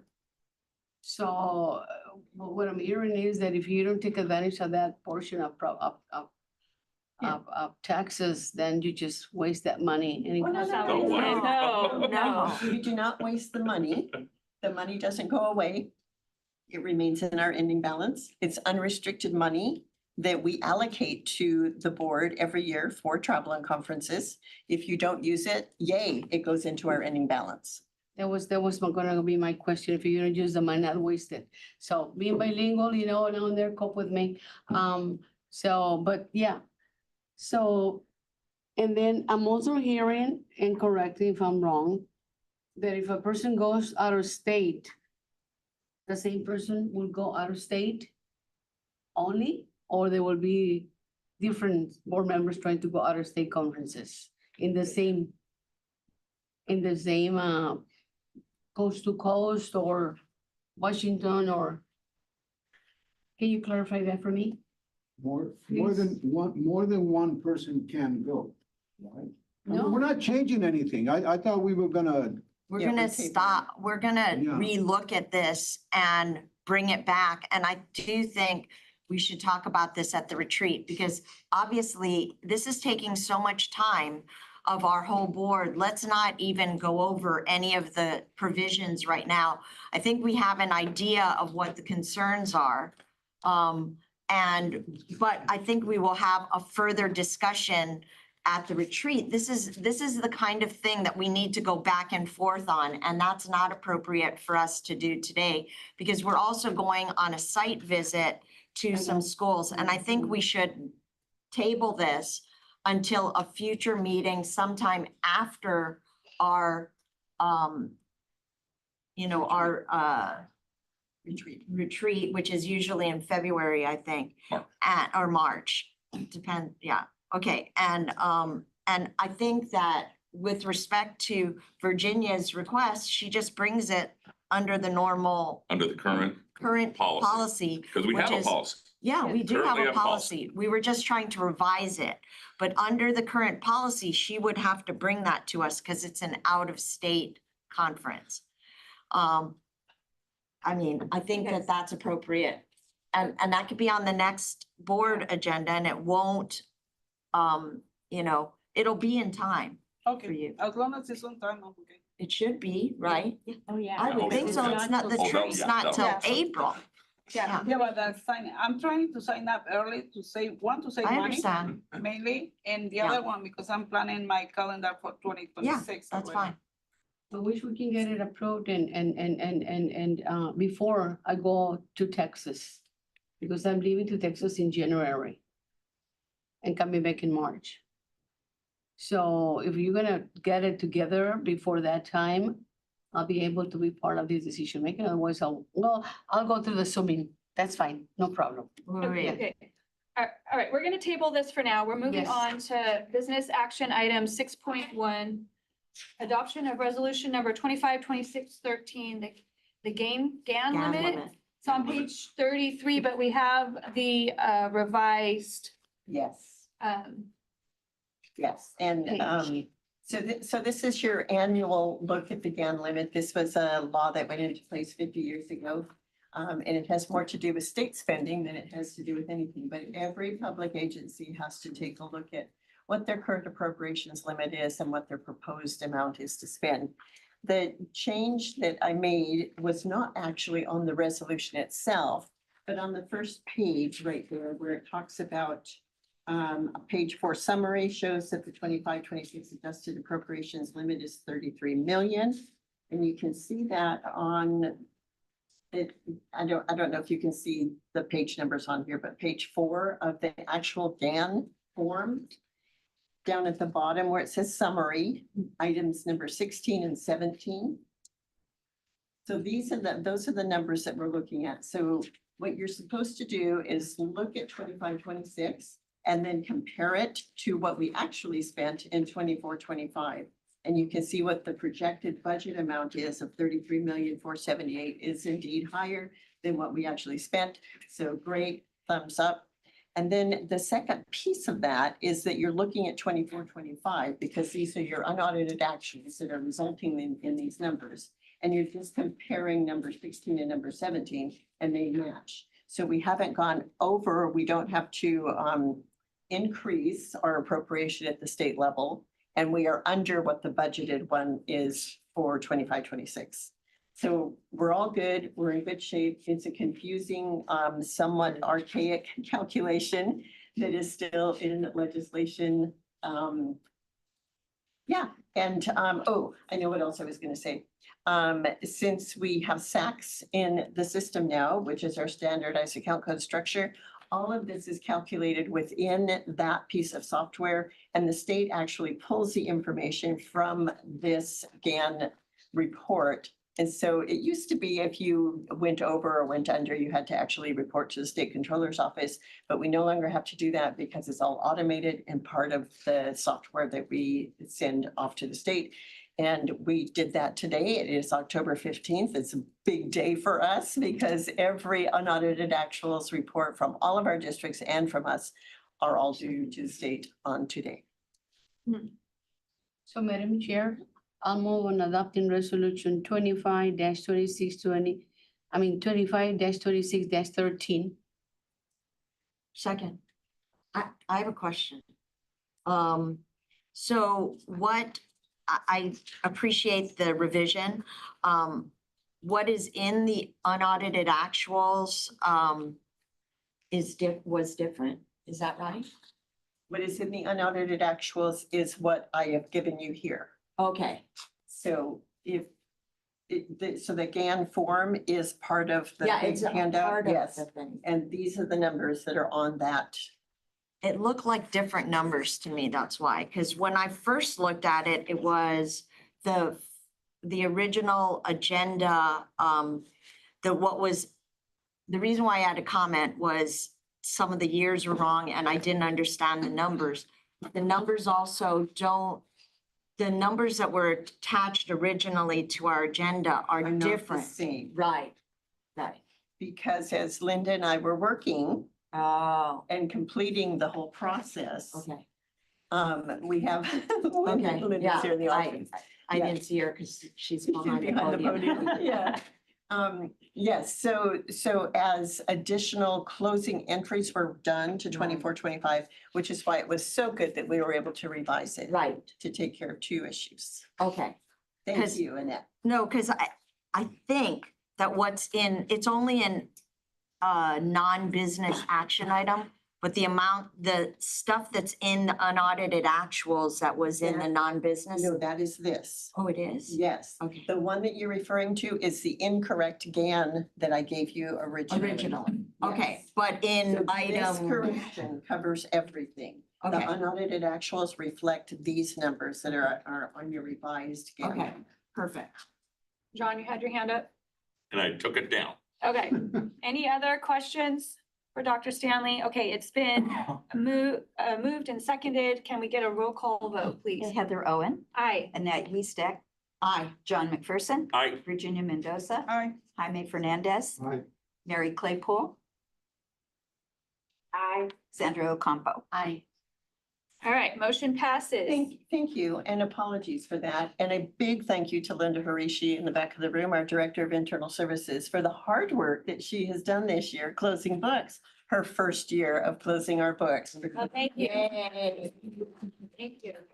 I'm gonna ask you if you guys want a break or if we keep on chugging through. Visiting schools, I keep. Okay, What time are moving we on. scheduled? All right, we're 6.2 Supervisor of Attendance Certification, page 45 in your agenda. Dr. Vella. Yes, President Owen, members of the board, cabinet, community. On September 17th, our office facilitated the annual Supervisor of Attendance Certification Training. This is a requirement of all LEAs with 1,000 or more ADA. Since many of those supervisors of attendance have been in their role for multiple years, there was no need to recertify them. Thus, the names that you see on the board agenda item are only those that have not been certified in the past. So now all districts with ADA or 1,000 more have a supervisor of attendance on their staff that can fulfill all the duties as required by Ed Code. I'd be happy to take any of your questions on this. Any questions for Dr. Vella? All right, seeing none, we're going to move, this is an action item? Yeah, it's an Oh, action sorry, item. action item. Okay, can I get a So moved, Madam Chair. moved and a second? Second. Can I get a roll call vote? Heather Owen, Aye. Annette Eastick, Aye. John McPherson, Aye. Virginia Mendoza, Aye. Jaime Fernandez, Aye. Mary Claypool, Aye. Sandra Ocampo. Aye. All right, motion passes. Thank you very much. We're on to item 6.3, first read and approval of board policy 3260, fees and charges on page 47 of the agenda. Dr. Porras. Thank you, Madam President, and members of the board, and also I can have Dr. Vella jump in as well. But essentially, this is a little different than usual, but we're asking the board to review this new policy and make approval today based on sort of an urgency of the matter. This was brought to our attention during a federal program monitoring exercise that we needed to go through in our alternate programs, and it was found that this policy was missing, and it's a required policy in order to move forward. And this is a policy that actually exists in a lot of other programs, a lot of the districts, a lot of the counties, essentially saying that as an educational institution, we're not to charge fees for base programs. Students have a right to be educated, and there are materials associated with that education. And as a part of that, we're not to charge fees for it. It doesn't preclude charging some fees for different kinds of programs. An example might be a shop program or a culinary program where something might be required above and beyond the core, but that is an exception, not the rule. And then it just lines out, as you read there, opportunities for members of the public or other employees to complain if there's something in particular, if you file a complaint saying it's not just or not appropriate. It doesn't also preclude the county from being able to collect debt if a debt is required for certain matters. And there might be some activities that require, library books is the first thing that come to mind because that's what I'm used to. But there might be other reasons, so it doesn't preclude that possibility by the county. And Dr. Vela, I may have missed something, so please, if there's anything. No, I think you captured it all, Dr. Porras. Thank you. Oh, can I add just one thing? The federal program monitoring, the reason this is so, like, we need to do this quickly is because we did not know that we were being monitored this year. Apparently, the state was sending emails to the former senior director for alternative education, who obviously wasn't getting them because she's retired, and we were not getting them. And then finally, we get this email and it said something like fifth notice or something. We're like, what notice? So immediately Dr. Vela called the state, said, hey, what's going on here? We're not on the federal program monitoring review cycle for this program. And they said, oh, surprise, yes, you are. And so thank goodness our new senior director, Stephanie Olmsted, she's on it. She's gathering everything that needs to get done to be in compliance, as is Dr. Vela, who's supporting her with this. But this one policy, in order to meet our compliance, needs to be in place. If you have any concerns about it, we would ask that you still approve it today, bring it back to board policy committee for any edits that you want to make in the future, and then you can take all the time that you need to do that. We just need one in place right now. Okay. Are there any questions or comments on this? Move approval. Second. Roll call vote, please. Heather Owen. Aye. Annette Easteck. Aye. John McPherson. Aye. Virginia Mendoza. Aye. Jaime Fernandez. Mary Claypool. Aye. Sandra Ocampo. Aye. Right, thank you. It's been approved. No unfinished business, non-action items. So we're gonna move on to 8 new business, non-action items. We're on 8.3 Monterey County Office of Education 2024-25 unaudited actuals report, page 55 in your agenda. Dr. Stanley. Thank you. So this is your look at what we ended the year with for 24-25. Oh, hold on, Cindy has to push a button. Oh, there we go. So 24-25 unaudited actuals. The next step that happens with these, after you take a look at your 250 pages of SACS reports, is that we are going through our annual audit as well.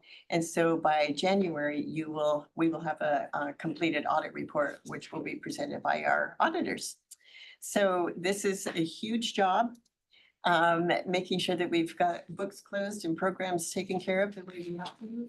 This year, what I did is I compared 23-24 actuals with 24-25 actuals, which I think is more like comparing apples to apples rather than comparing them to an interim report. So you can kind of see right here with our beginning balance in 23-24, we were at 35 million. This year, we're at 42 million. Total revenues, comparing those two, and our total expenditures, leaving us with an ending balance for 24-25 of 45 million, which is 2 million higher than it was last year. As you can see on this report right here, this slide right here, a lot of our ending balance, 20 million of that is restricted.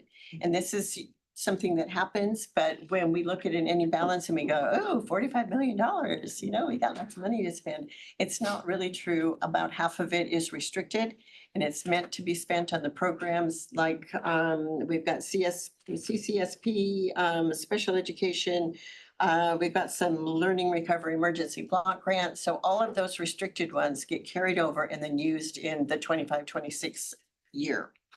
So along with those restricted ones, we have our usual LCFF reserve, our CalPERS reserve, which continues to ratchet up a little bit this year. You'll see in one of my last slides right here, what the percentages are, that it kind of leveled off and then it's going to be going up again.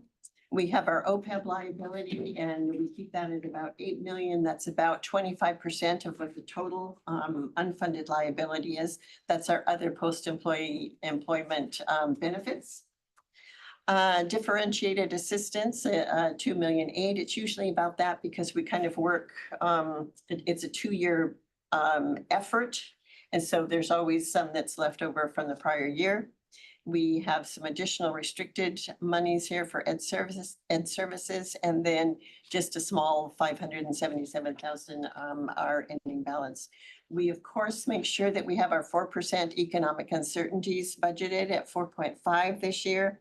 As you probably remember, our required reserve for the county office this size is 2%, but we make sure that we have 4% reserve because 2% wouldn't get us too far. And here's just a slide that shows kind of what the breakout is. It doesn't look the same as the school district does. We have more in our local percentage in our local piece of pie, and that's simply because of the work that we do with the districts, with the contracts we have with the districts, specifically special education. Our expenditures, just lined out right here so that you can kind of see that 80 million is spent on salary and benefits. Usually the largest percentage for any school district and county office is for our people, for our salaries and benefits. So we are not unique in that. And there's the little slide that shows that as a pie broken out. Another thing that we always like to point out between what happens at a county office compared to what happens at a district, we are 80% restricted funds, which means that we don't have a lot of discretion in where we spend those monies. So they're very much tied to the programs that we run. And it's exactly the opposite for school districts usually. They have about that amount in unrestricted funds. So they certainly have more decision-making to make because it's not tied to restricted. I just want to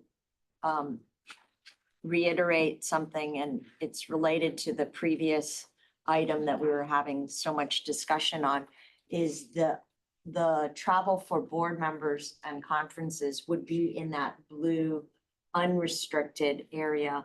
And so that's actually a very important thing to keep in mind because there's not as much unrestricted dollars. It is public dollars, as John said, but we should be extremely, we should have extra caution in spending those dollars appropriately. And not that I'm saying that spending money on us learning isn't important, but when you see something like the Science of Reading Academy, which directly impacts education in our classrooms throughout the county, that's something that is so, it's directly important to students. So I just point that out, that because we have, the only thing we have discretion over is the unrestricted, really. And so, and it's much less money. So to the extent that we spend lots of it on, whatever we spend it on, I think we have to be cognizant of that. So just added that comment. Thank you. Thank you. Our next one is always just interesting to kind of see where we are with cash. And you can see that the place, the month that we dropped down to 34 million was in November. which is exactly what we expect because December property taxes is what brings us back up again. So you can see as the cash flow goes, so do our property tax receipts. And ending, of course, with 49 million, which is a really good place to end as far as your cash. This is what I was talking about before, just with our multi-year projection considerations. You can see that our CalPERS amount in 25-26, the 26.81% is slightly lower than it was for 24-25. So that's really good news, although I have kept that reserve in our ending balance because I know that it will begin to ratchet up because there is nothing that caps it like for CalSTRS. CalSTRS, as you can see, has been now capped at 19.10. Also, always include in here for you what the COLAs are projected to be so that you can see that for 24-25, it was 1.07, 25-26, it's projected to be 2.30. We'll see how that goes. And 26-27 projected to be 3.02. So you can see that that very small amount of COLA is not really keeping up with the other expenditures that keep ratcheting up for us. And that is it in 7 or 8 quick slides. There's your unaudited actuals. And just, Annette, the question that you had Yeah, I about saw the it. grant, did you see it? It's on page Thank you. 160. I didn't know, I hadn't looked at that one before because I Yeah. saw it in the other item. Thank you. Thank you for pointing that out. Thank you. Any questions or comments for Dr. Stanley? Overwhelmed us. Oh, never meant to do that. All right, so we are gonna move on to, on 8.3, nope, 8.4. 8.4, payment of claims for September 2025, page 181, Dr. Stanley. Yeah, thank you very much. You can see that we didn't pay too much out this month, only 2,267,000. I don't know what happened. But I did have 2 questions that came to me about a couple of these amounts. The first one was for Educational Policy Improvement Center. That was 170,500.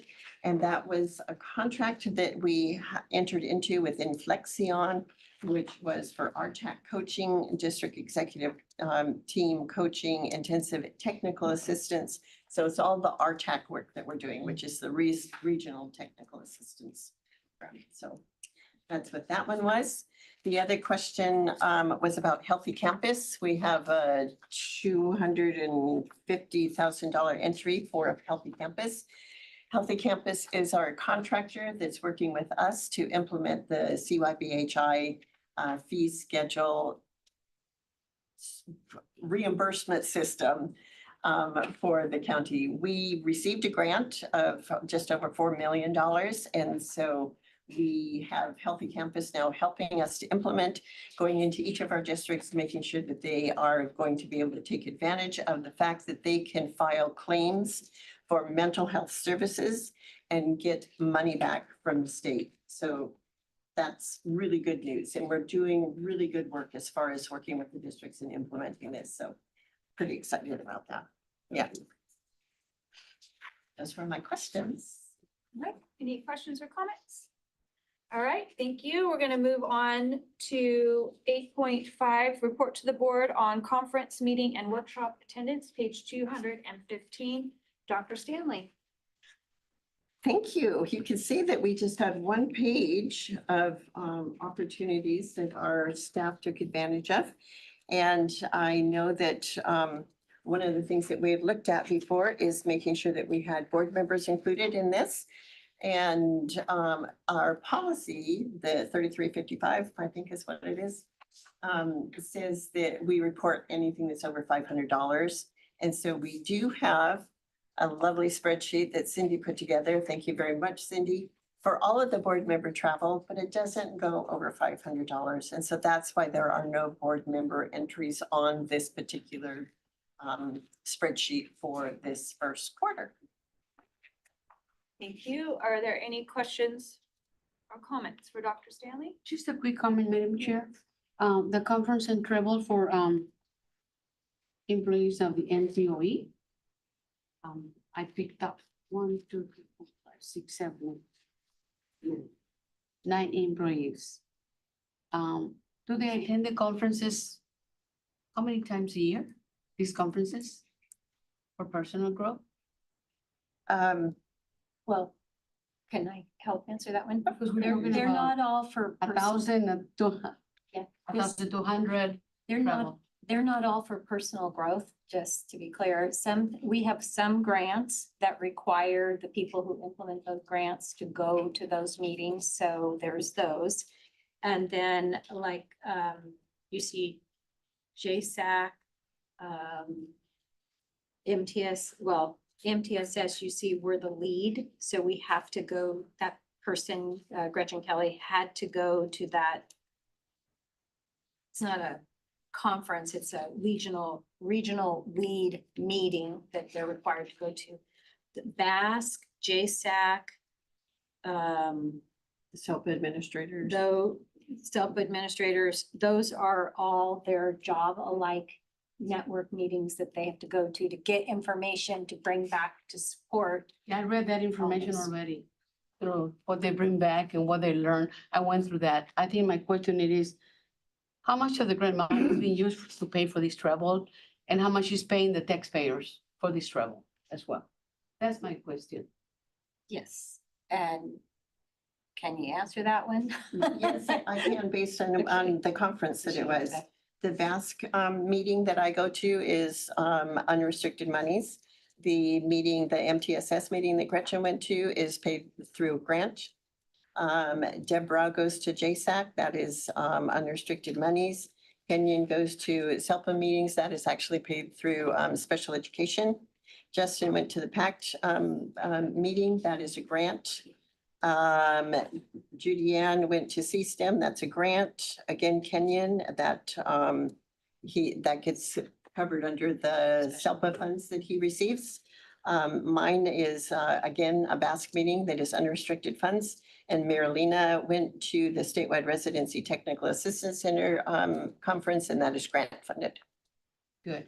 I guess my second question to wrap it up is, the grants money that covers these expenditures and the other money, if it is possible for you, Dr. Colleen, to send me an email in regards to the grants that is coming in to cover the expenditures and how much is categorical money that is going or not into this?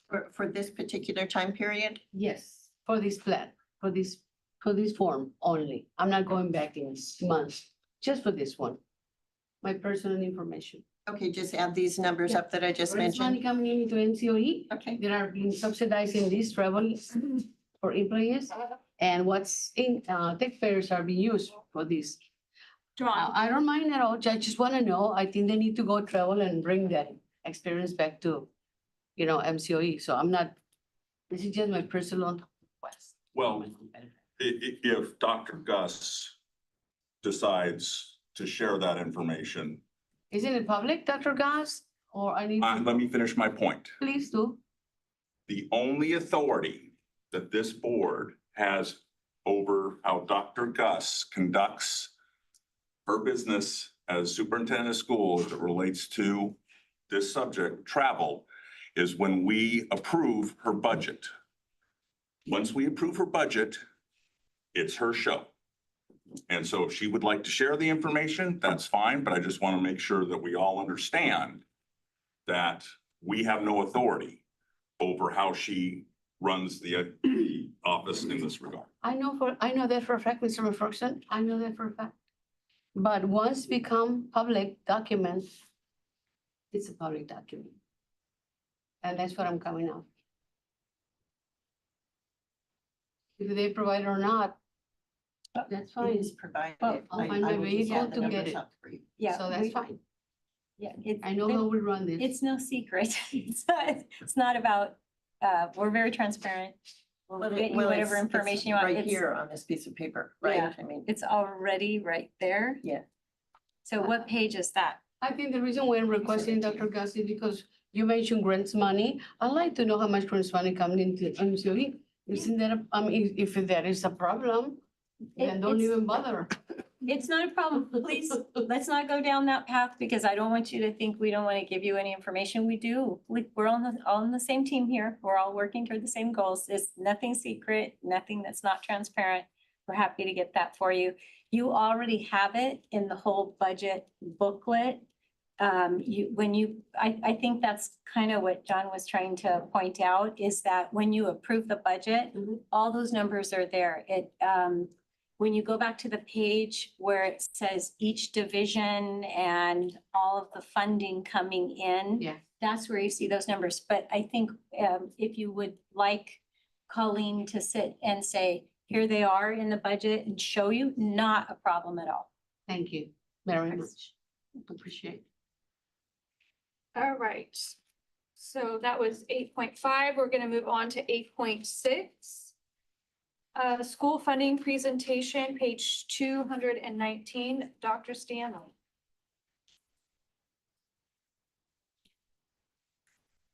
Thank you. So this was a great joy to put together. I am not being sarcastic at all because I really do enjoy this, but I do have to tell you that as I was going through this, I was like, oh my gosh, are slides sequential? Does it even make sense? So I sent it to my husband. He's in South Korea now, and so he needed something to, occupy his mind. And he said he started reading it before he went to bed and it put him to sleep. So I don't know what to say. So I hope that this addresses any questions that you have about how schools are funded. And I think it arose a bit because of the Washington Spreckles questions that we had. So I probably put more in here than you want or need, but it was, like I said, it was kind of fun for me. So I just started off with this slide right here about how schools are funded in California. So we've got two, as we've just talked about, two types of funding for California schools, restricted and unrestricted. The largest pot of unrestricted for public education comes from two big sources, right? State aid and then the property taxes. So dollars that are restricted are earmarked for specific programs, and these are the ones that we've kind of already alluded to today: special education, home to school transportation, child nutrition, the list goes on and on. Each school district has a unique funded entitlement amount, which is calculated by using their ADA and projected property taxes and other particulars that are only for those school districts.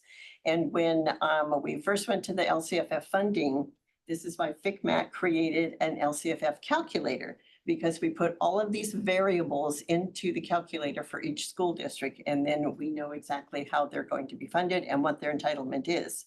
The important thing about the entitlement then is how the entitlement bucket gets filled up.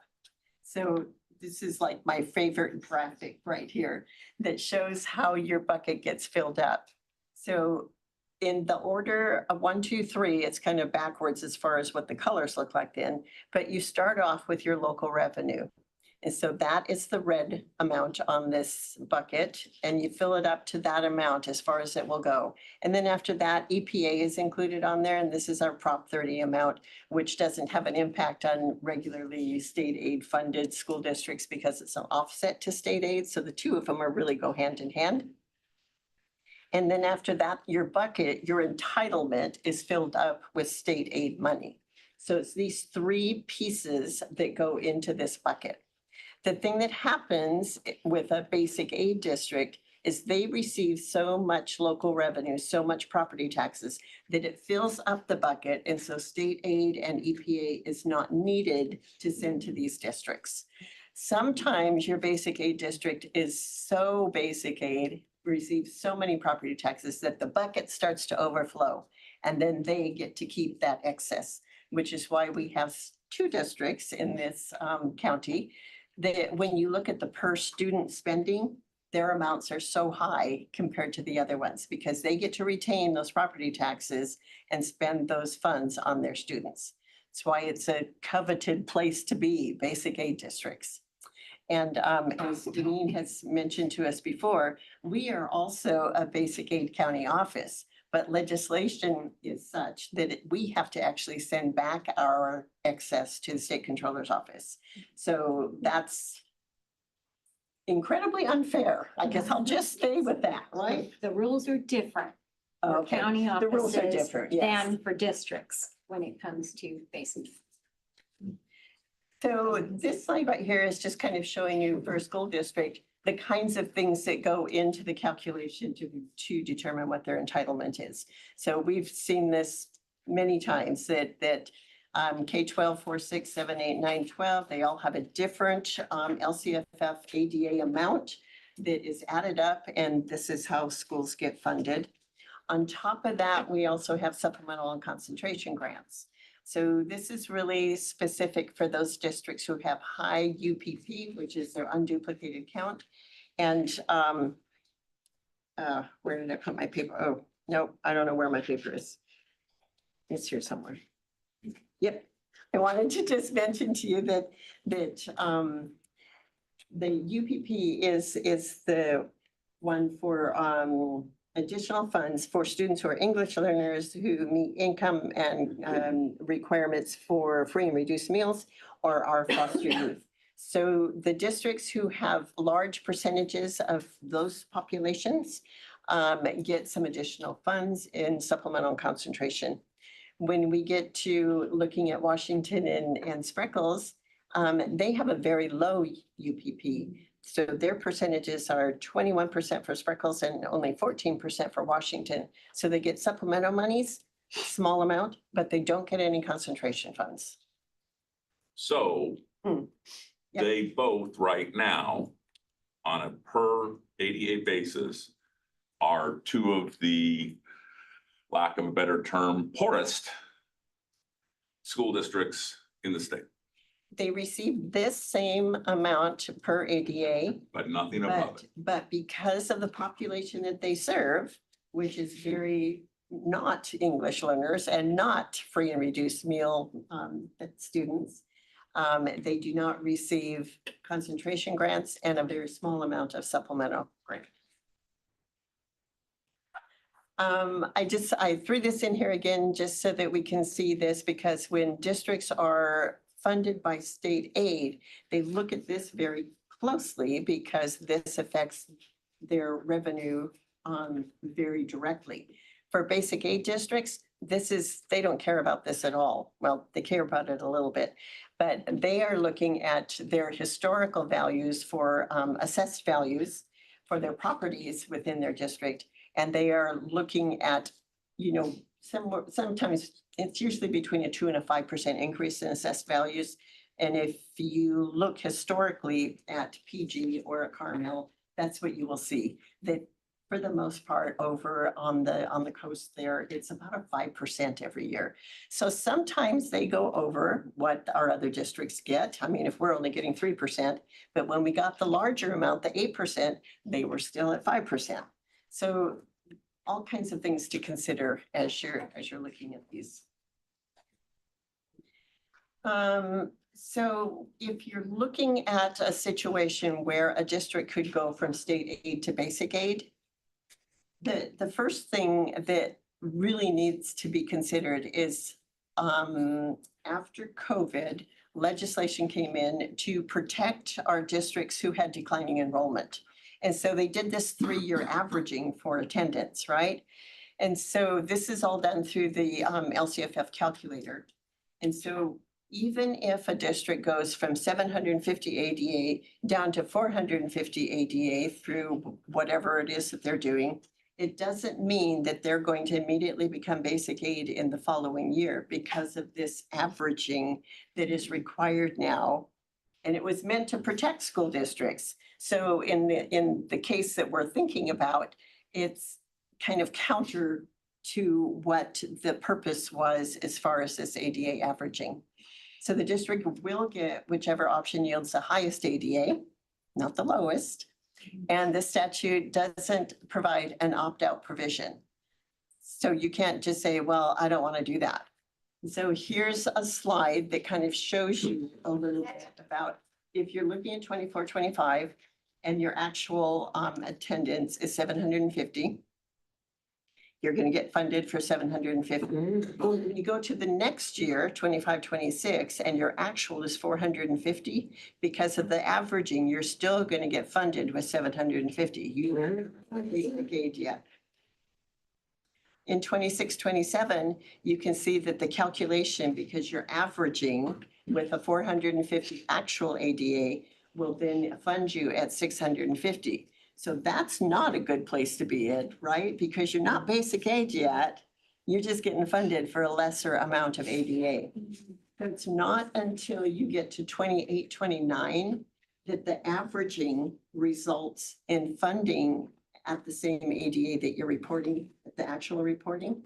So you're now in 28-29 basic aid. And so you are likely being able to take advantage of the fact that you have more property taxes that you can now spend on your students. So, yes.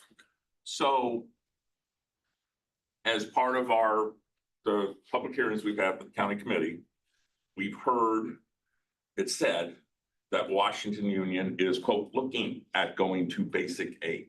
Yes. How does that fit in?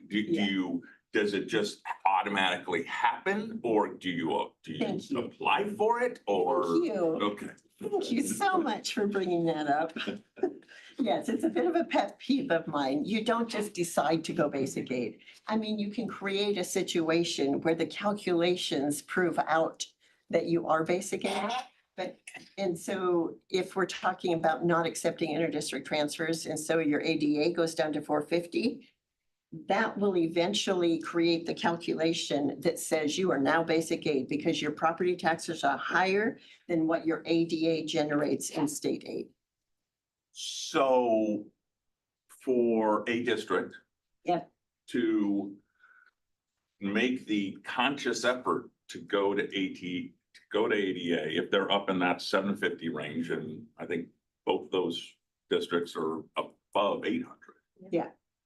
You have to basically consciously drive down your enrollment.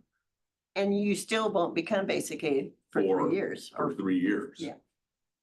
Oh, okay. It's purely the calculation within the LCFF calculator. You put in what the ADA is, how much it generates, you put in your property taxes, and then there's that comparison. Okay, so follow up, in the same public forums, we heard from the Spreckles people is, that's great for Washington Union, but we can't do that. And because basically they can't drive down their attendance to a level that would make them basic aid. Yep, exactly. Oh, And okay. so they will remain being funded at this level right here. Right. per ADA that they have, whether it's up or down. Mhm. But that's shown better on, is it one of your future slides? Yes, here, you can see Okay. it better here, right? All right, Sample Union School District, great. Yes, because I didn't want to make it specific. But, yeah, so what this shows is in 25-26, if you're a state aid funded district, you have 750 ADA.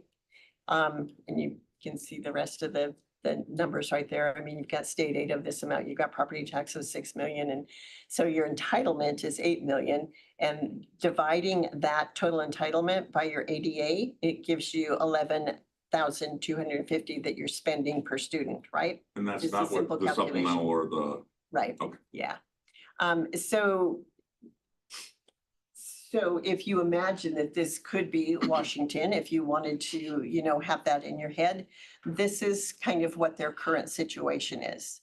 3 years later, in 28-29, when they get to the point that they're being funded by the 458 ADA, not the prior 2 years where they're still averaging, then that 450 ADA generates a total LCFF entitlement down there of 7,490,000. You can see that 7 million is less than the amount for the state funded, but because their ADA is 450, they are basic aid and they get to spend 16,646 per student, right?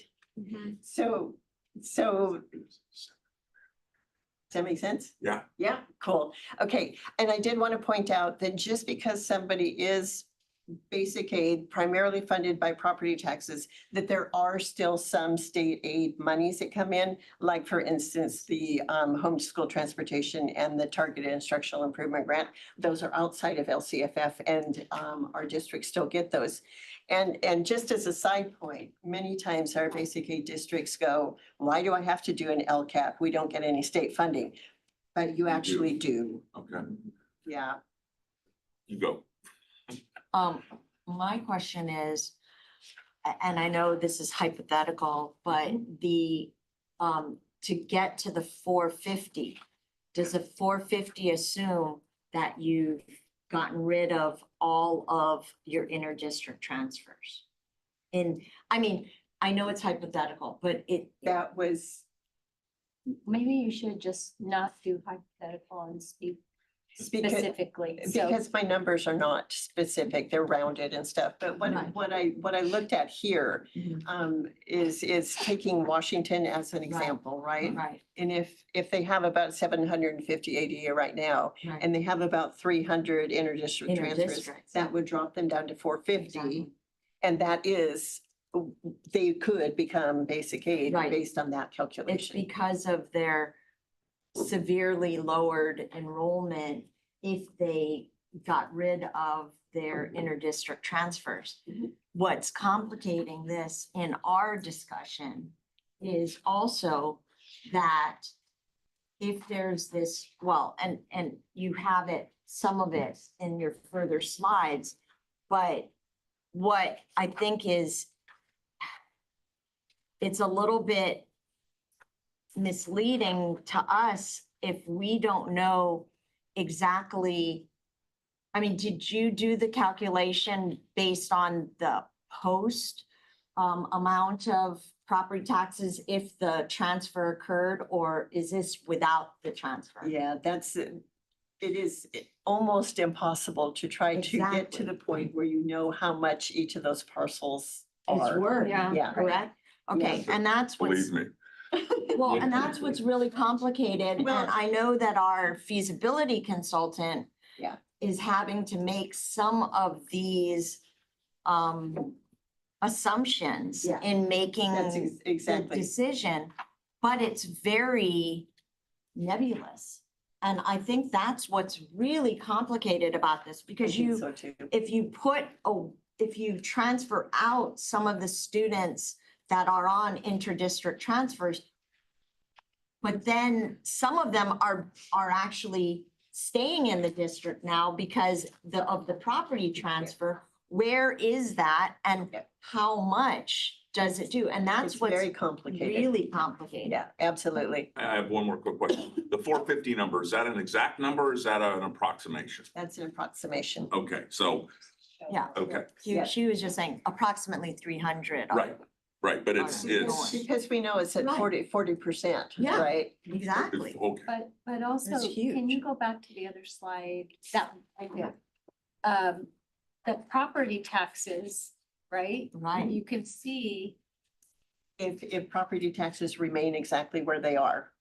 Right. that this is just showing you one district, but when you look at the two different districts, Washington Union has the ability to go basic aid if they remove those inter-district transfers. And even if, let's say the territory transfer were to be approved, if that were to be approved, they can still go basic aid just by the way the calculation works. But Spreckles cannot. Yeah. And even if they kick out all of their inter-district transfers, they Yeah. still, the calculation's not gonna work for them. They to can't go get low enough. Basic aid. Right. Right, Yeah. they have too many students for the amount of property tax that they have. So they will still need And- state aid. And so I did add a couple slides in here just to speak a little bit to the property tax allocation thing. So it's really interesting because it was AB 8 that came out in 1979 that froze the proportions of property tax allocations among all the local government agencies, including school districts. So it was really interesting to look at Washington and Spreckles and to see that Washington's historical percentage is 0.68 and Spreckles' historical percentage is 0.36. So that's the amount that each of these districts get of the whole property tax pie that's called Monterey County. And that's an amount that doesn't ever change. This is locked in because of AB 8. Excuse me. And yeah, and it seems a little unfair, doesn't it? It absolutely does. And, you know, I mean, there's all kinds of stuff out there that you can read that, yeah, why shouldn't we be able to change that? Why, yeah. So just interesting. So in just kind of looking at the impact to districts if parcels change. Spreckles, if they have a reduction in their property taxes, it doesn't really affect them because they are not a basic aid district and their amount is going to be filled up. If you look back to the bucket we talked about, it's going to be filled up with state aid. But their bonding capacity is reduced. And that's an issue. I mean, if our school districts want to be able to pass bonds, which they do, that parcel count affects their assessed value, which then affects their bonding capacity. So Washington, if parcels change, they're going to have increased property taxes once their basic aid status, and it increases their bonding capacity. So, you know, Washington wins. Right. Well, and also if they were to do parcel taxes, which helps with your instructional program, Spreckles double loses because the amount of parcels that are removed from Spreckles reduces their ability. They're going to have to charge more per parcel to get the same amount of money for their instructional programs. And that's something that we all have to. Yeah. Thank you Keep in for adding mind. that. I just added a slide in here that talks a little bit about basic aid risks. Because it really is difficult to predict it. If things are stable economically across the state, you know, then it becomes a little bit easier. There's also challenges with cash flow because they don't get state aid allocations, July, August, September, October. So they're relying totally on getting their property tax allocation in December. So many times they have to do a trans, which is a tax revenue anticipation note to cover those cash flow issues. They also, and you will see with our two basic aid districts, they generally carry a bigger reserve because they're counting on the fact basically that at some point, you know, property taxes are going to tank and they're not going to get what they needed. And every once in a while they're flat. And so they have to make sure that they cover that. Also, this is the thing that our basic aid districts always talk about, right? I mean, they don't want to accept inter-district transfers because all that does is dilute their total that they can spend per student because another student does not increase their funding. So inter-district transfers. So in a scenario where a district were to cancel all their inter-district transfers and get to a ADA level that allowed basic aid, if strange things happened and suddenly a lot of families started to move in, they don't get to stay basic aid if they go back over the If they're threshold. district of residence students, yep, they take them in and they go back up to 550. They are no longer basic aid. And so, yeah, they become. And theoretically, they'd be in worse shape They would be. than. Exactly. Okay. Yes. This is extremely helpful. And we have districts like that. I mean, across the state, ones that flip in and out of basic aid. And so, you know. That's the people are- worst. Goleta Union School District. Right, yeah. It's the worst to be on the edge because you pop in, you pop out, you Well, and never it's, can and it's predict. the perception too, That's right. right? I mean, if you say, yeah, they're a basic aid district, well, this year they are. Right. So, and then this one right here is just that legislation is introduced quite often, you know, to try to take those excess funds from basic aid districts and spread them around to all of the districts within California. But, you know, lobbying has, yes. Anyway, I didn't even say, do you have any questions? I just was like, that's it, That's we're it. done. Well, and I'll just say that that last point on the legislation, the last time that there was a study done on this, there's a calculation that was done.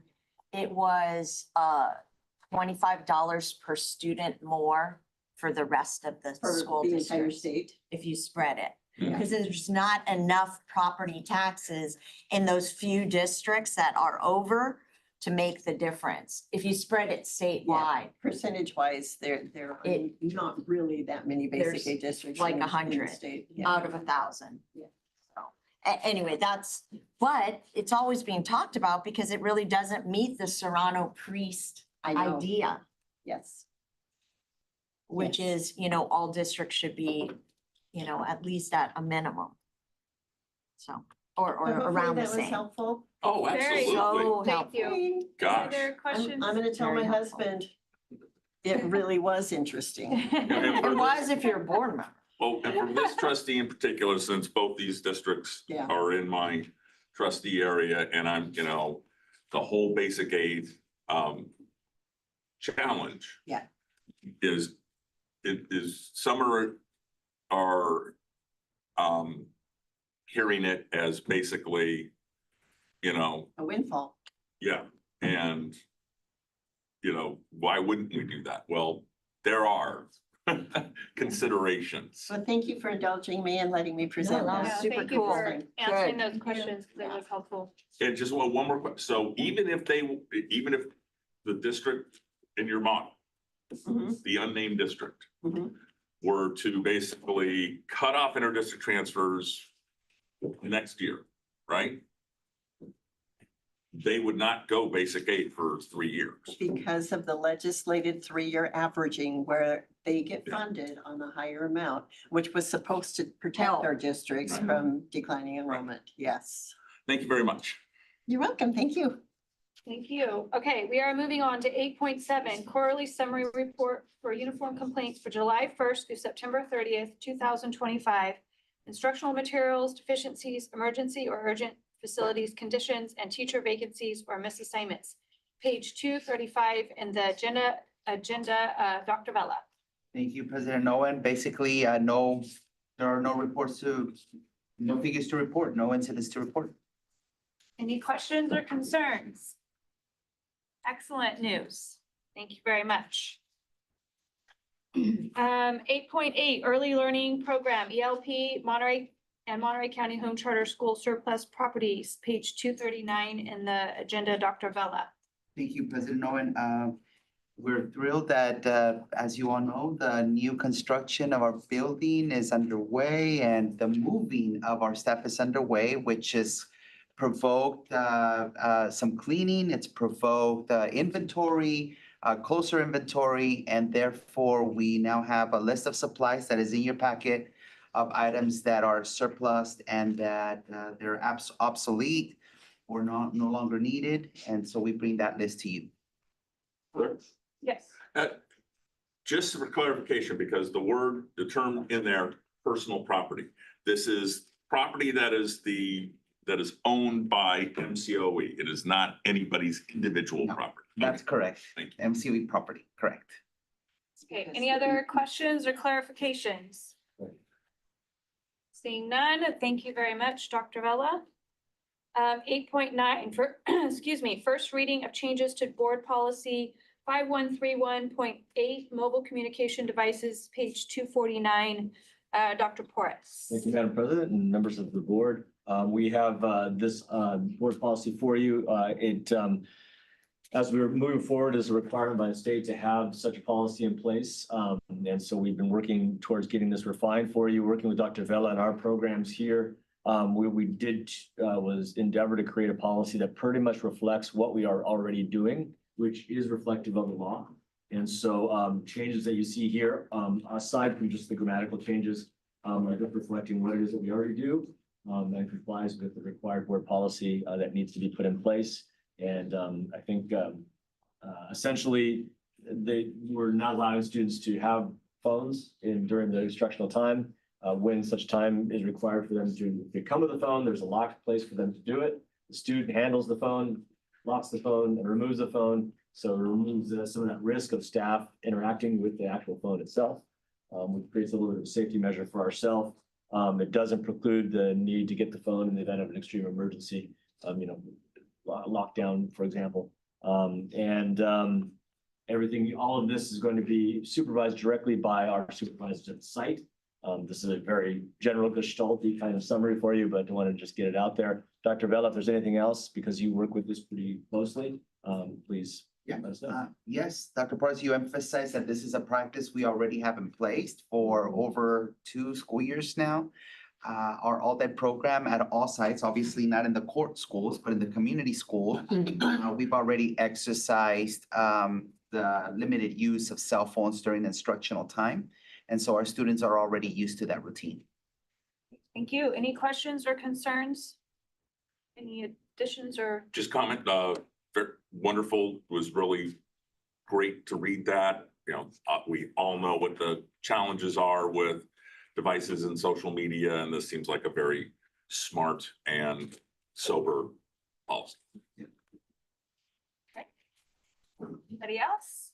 All right, thank you very much. We're moving on to 8.10, first reading of changes to 5145.13, response to immigration enforcement, page 251 in your agenda. Dr. Porras again. Thank you, Madam President. This item, I will say now, we will likely be bringing some of this back to you in the future as we continue to see changes reflective both at the state and federal levels. This is what we have currently. These are the adjustments that we made in this policy, which are marked for you in the multiple different color, is reflective of the current revised guidance by the California Attorney General. And so really, these are coming to us as law and saying, here's what you need to put in. So nothing that we're adding that's specific to us, but it certainly reflects our actions because we're in an area that it affects. So I think just some key pieces in here, protecting students' rights by not requiring information regarding immigration status. We're not compiling data that's protected that would be released to anyone. We're making sure that we notify our families of their educational rights, and making sure that we're reporting any law enforcement immigration inquiries here to the county office. Our sites will report to here so that we can do what we need to do in response. And I think Dr. Gus spoke to that the last time that we met. So we're happy to take any questions. Any questions?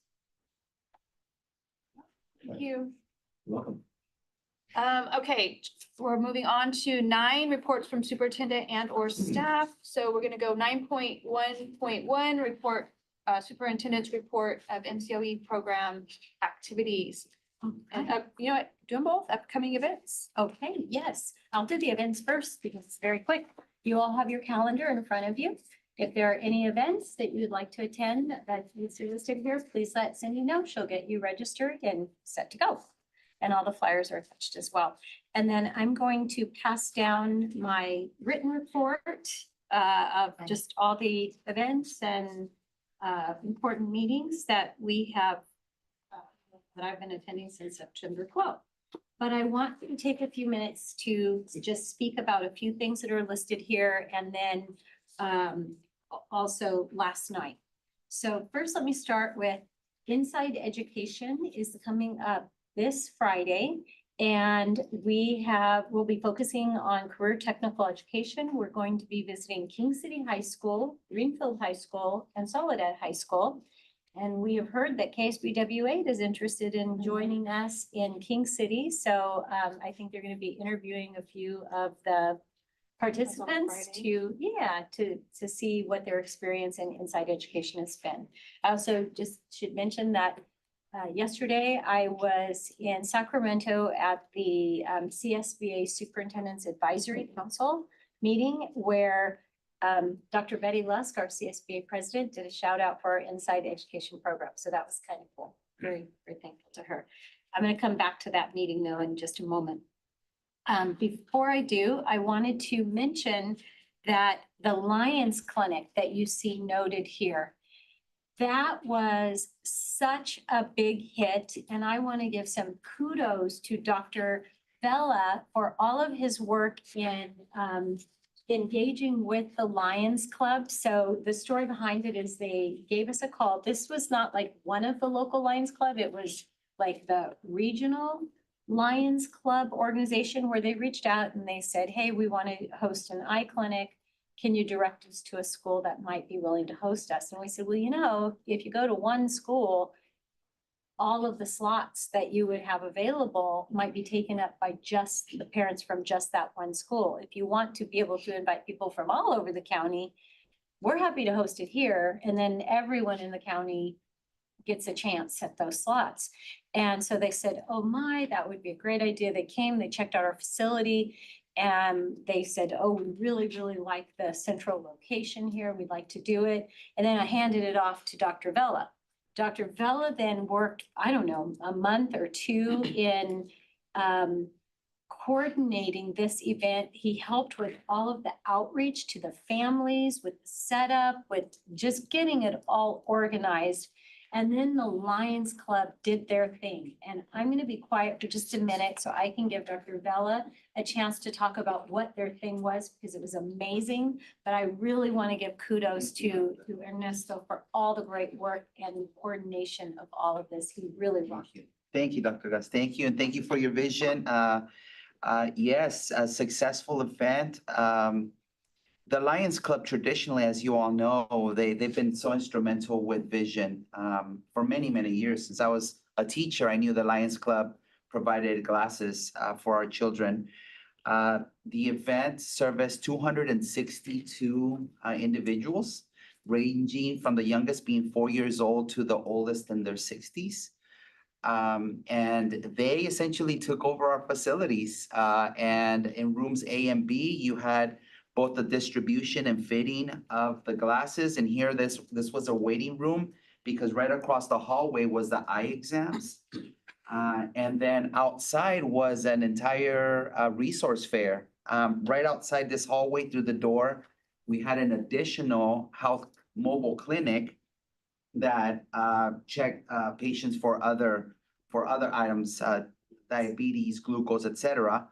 And then we had 32 resource or community agencies set up outside. It was a beautiful day with a kids zone and a family zone with some entertainment and food, but definitely a success. And the planning was so smooth.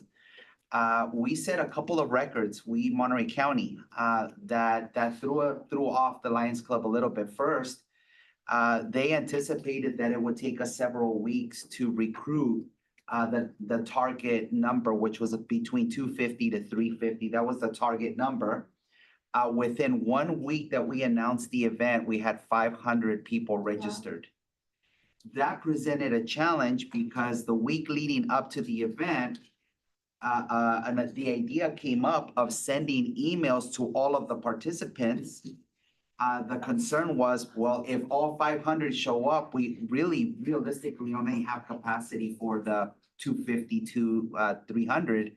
So they did not send the reminder, and we did end up getting, the desired amount. And so thank you to our maintenance and operations department, our custodians. We were here as early as 6:30 in the morning that day. They were wonderful. All of our student services departments, migrant education, early learning, who also had booths here, our foster homeless youth, our community school network. I think that's where we hit the home run. But great event. So proud of MCOE. And now, not only are we thinking of an annual event in the fall, but now at any point, if any of our departments identify a family in need, we have a direct line that would get them services. So yeah, just very proud and honored to be part of it. Thank you again, Dr. Gus. But yeah. Thank you. I'm so proud of you. Yeah, That was a lot of work, and you did it with a smile. And, that's what we're here for, is to provide service, leadership support and service to our students and families. And that was a beautiful example of that. I also wanted to just go back to, I mentioned that I went to Sacramento yesterday to the Superintendent's Advisory Council meeting for CSBA. And I just kind of wanted to share with you what the conversations were, because these are all things that I think you could and should have input on. First of all, CSBA is really looking at what is the state's plan for closing achievement gaps. And what they really want to see is what is the state's like filter or priorities? Because every time you just introduce constantly new legislation and new requirements, we're all doing so much that it's really hard to focus on the focus. And is that possibly why California test scores have been pretty much flat for a while? You saw that we made a little bit of growth last year, and our county was similar. Next month, we're going to be bringing the CASP results along with dashboard release to show you how all the districts in our county fared, along with the dashboard results. But you'll see there's not major growth happening. And so part of that could be that we just don't have enough focus as a state with all the new things constantly coming at us. And so CSBA is really looking at, like, should the state have a plan? Should we advocate for them to have a plan? And if so, what would be the major things people would want to see in that plan? So that was a good conversation. The next item that we talked a lot about was the efforts towards reducing state reporting requirements. You may recall that CSBA has been looking at this for a while now. They came up with this beautiful report called Drowning in Documentation. But what they're now really looking, so we all know we're drowning in documentation. But what we don't yet know is, well, how do we reduce that? And what would that look like? Like, if we were going to take reports away, which ones are duplicative? How could we decrease the number of reports so that we're not like being redundant in information that we're sharing with the state? Or in some cases, the state will, they give you your data, and then they say, and here's your template for a report you have to complete, like SARC. And then you have to give the data that they gave to you back in that report and then back to the state. Why don't they just pre-populate those things for you? They already have the data. Like, that would help reduce the time that staff puts into completing these reports. So anyway, a very rich conversation, and they're going to be talking about this more in December when we're all in Sacramento. What are the ideas from the people in the field of reports that are duplicative, that could be reduced, or how do we make them simplified? What came up, a good rich conversation about the LCAP. And of course, what came up in the room was that, what is the purpose of the LCAP? Is that supposed to be a communication tool to your community to help them know, like, what is your budget plan and what are you spending the money on and what are the results that you're getting? Because if so, 700-page LCAPs is not a very good way to communicate with the general public. And so, is the current LCAP template really working for us? Or is it now really just supposed to be a compliance document? Or is it really supposed to be a district strategic plan, or what? And so lots of questions around, like, if they're going to revise the LCAP, what are the recommendations to do that? What do we, need to look at as a state? A little bit of conversation around, is the differentiated assistance strategy working to improve student outcomes? As you know, county offices receive money to provide DA to the districts that are identified because of the current eligibility criteria. Well, there's some concern by our state board president, Linda Darling Hammond, that too many districts are being identified. And so then that dilutes the resources. You only have so much money and you're trying to support so many districts. Should we change the eligibility requirement so that fewer districts become eligible, so you can focus more on the ones who need the support the most? These are all the types of conversations that are occurring right now between CSBA and some of the other statewide organizations. So more to come on that. You're going to hear more about it when we're in Sacramento, but really good, rich dialogue and conversation that came up.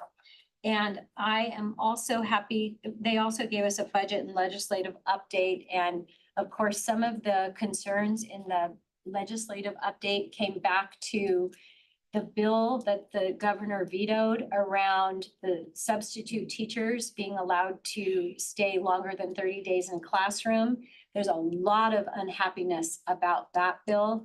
And some of the charter school legislation, which I won't talk about now because John might talk about that when he's talking about legislation. And then also the bill about anti-Semitism and how that's actually going to roll out in the field. So those are some of the things that we're all going to be pondering and thinking about and preparing for now that this legislative session is over. And now we have to implement the bills that were passed. So really good meeting. I'm going to pass these down so you can flip through it. If any, I only have them in hard copy. They gave them to us hard copy yesterday. If you would like a copy of any of these, put your name on the back and then I'll make copies for any of the board members who would like them. If you don't want them, I don't want to fill up your email box or make copies for you if you don't really want them. And then I also wanted two more quick things here. I wanted to give you an update that last night, Dr. Stanley, Dr. Cortez, myself, Terry Pimentel, were all in King City for a meeting between the high school district board and the elementary school district board. The purpose of that meeting was to address what those two boards thought would be pros, cons, or any lingering questions about a possible unification. As you know, the Greenfield unification is scheduled to be heard at the state board meeting either November 5th or 6th.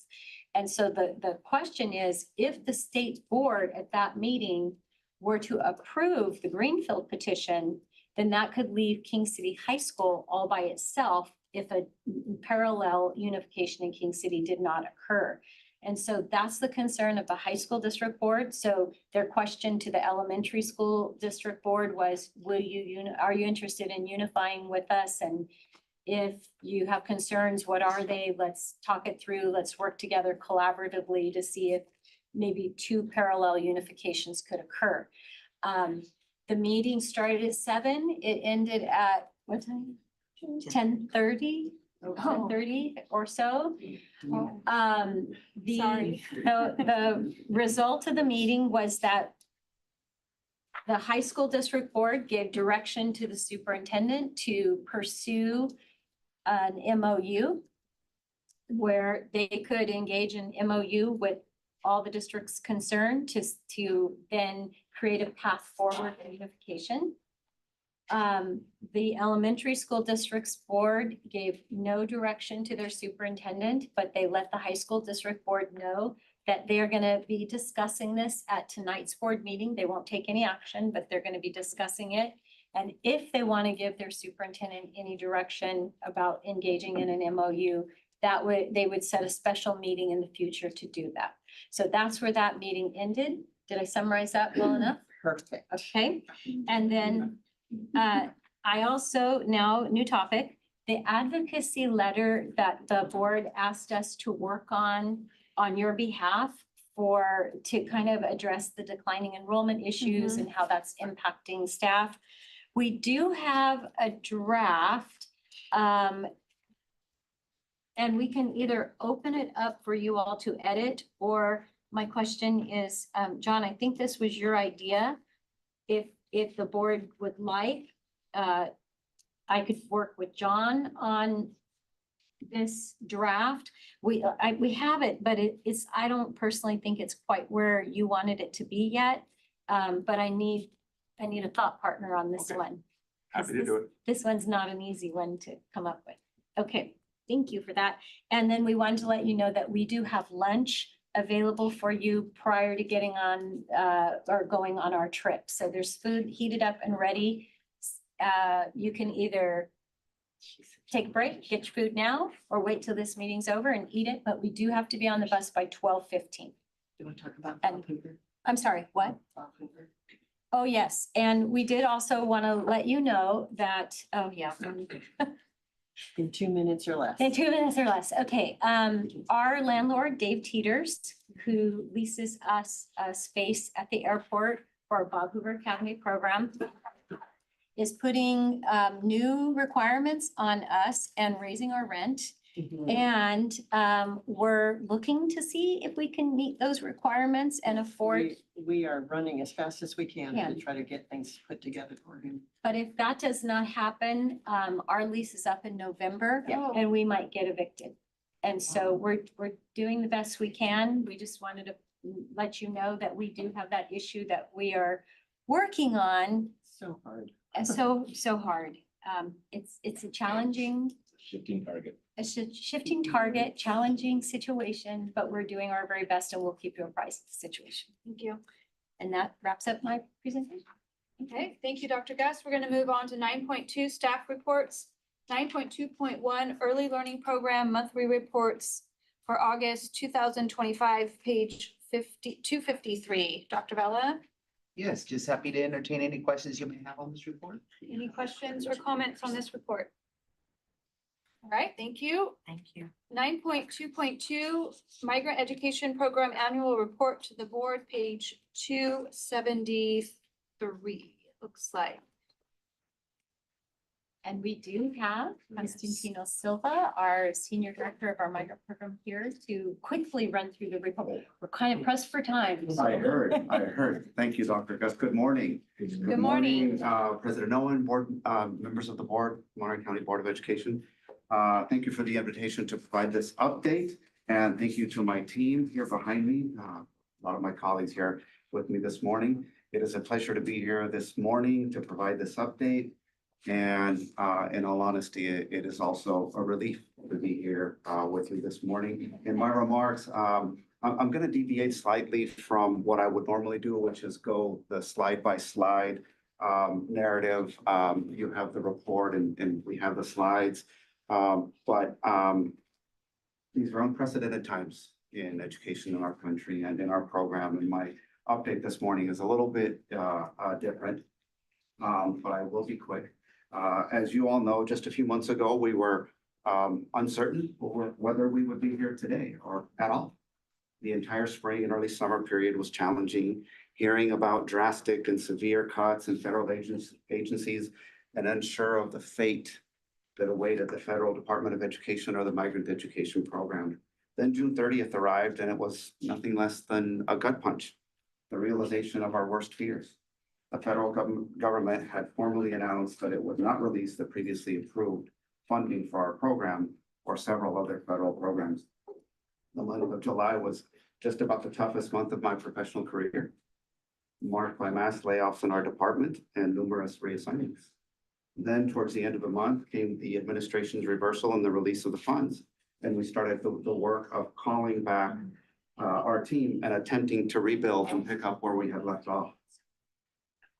It has not been easy. We did lose staff for various reasons, and finding replacements in an atmosphere of doubt about the future of our program has not been easy. But the Migrant Education Program is an exceptional program that has positively impacted thousands and thousands and thousands of lives across our nation in its 59 years of existence. I and many others here at MCOE know this firsthand. And our MVP team is nothing short of the best migrant education team in the universe. And I am honored to work with them day in and day out. We are determined to face these challenges and uncertain future with resolve and conviction in our program and in the belief that migratory children against tremendous odds can and will achieve a better and brighter future. This experience has allowed our department to forge a new and renewed commitment to each other to continue the work as a team in order to make the goal of a better and brighter future a reality for all of our students. And we go forward inspired and lifted by the knowledge that you, our Board of Education, our County Superintendent of Schools, believe in us, support us, and will not just go to bat for us, but will go to the mat with anyone to defend our students, our program, and our future. Thank you, board members, and credit where credit is due. Thank you, Dr. Goss, for your tireless advocacy on behalf of the migrant students and the migrant team, your migrant team, which I am honored to represent here this morning. As I prepare to conclude my remarks, you have again our report and our slides, and I would be happy to take any questions in just a moment. But if you would just allow me just one more quick moment and close with the following. Today is Boss's Day.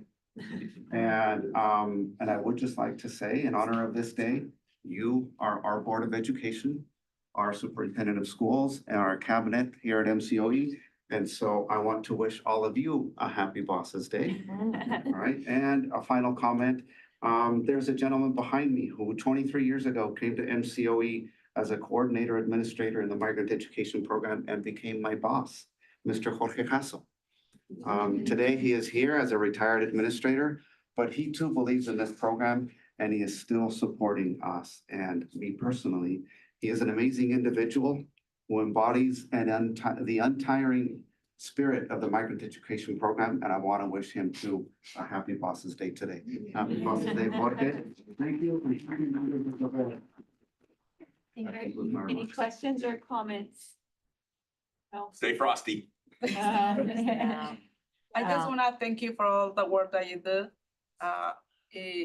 Always say that a person needs to be a good follower to be a good boss or a good leader. So I know that what you're doing is awesome. Thank you. Thank you. Thank you for that. Wish you the best, but nothing but the best. Keep up your team. And the world is yours. Thank you. Thank you for that. This is one of my favorite pictures, by the way. It's a great picture. Beautiful. Thank you for putting up the good fight for our students. Yes. Our county, the students of our county are so lucky to have you guys fighting for them. So thank you. Thank you. That's it. Thank you. All right, 10.1 comments from board members. Anybody, John? Yeah, this came up before or after the agenda was put together. Roger Snyder, who is the regional director for CSBA Region 9, which is our region, is running for CSBA vice president. And he has asked for an endorsement. And he asked me personally, but I thought it would be better to come from the board.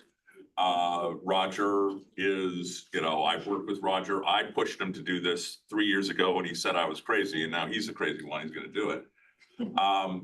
Roger is from Scotts Valley. Right.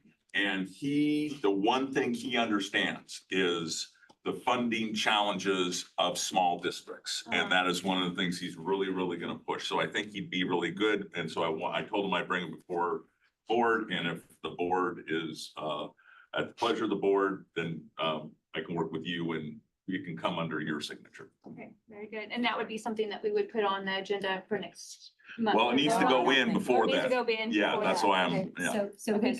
but we could do it retroactively, like you submit it now and You send it. Pass it later. pass it later. Yeah. Okay. All right, I would definitely second that idea. we need to vote on that. I don't think you we can't can because because it's not on the agenda. All right, sounds good. Any other comments from the board? Thank you for bringing that report and recommendation, Jen.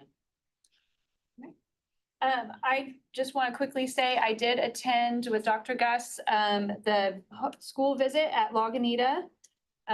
Seeing those little small schools in action is always a pleasure. So that was great.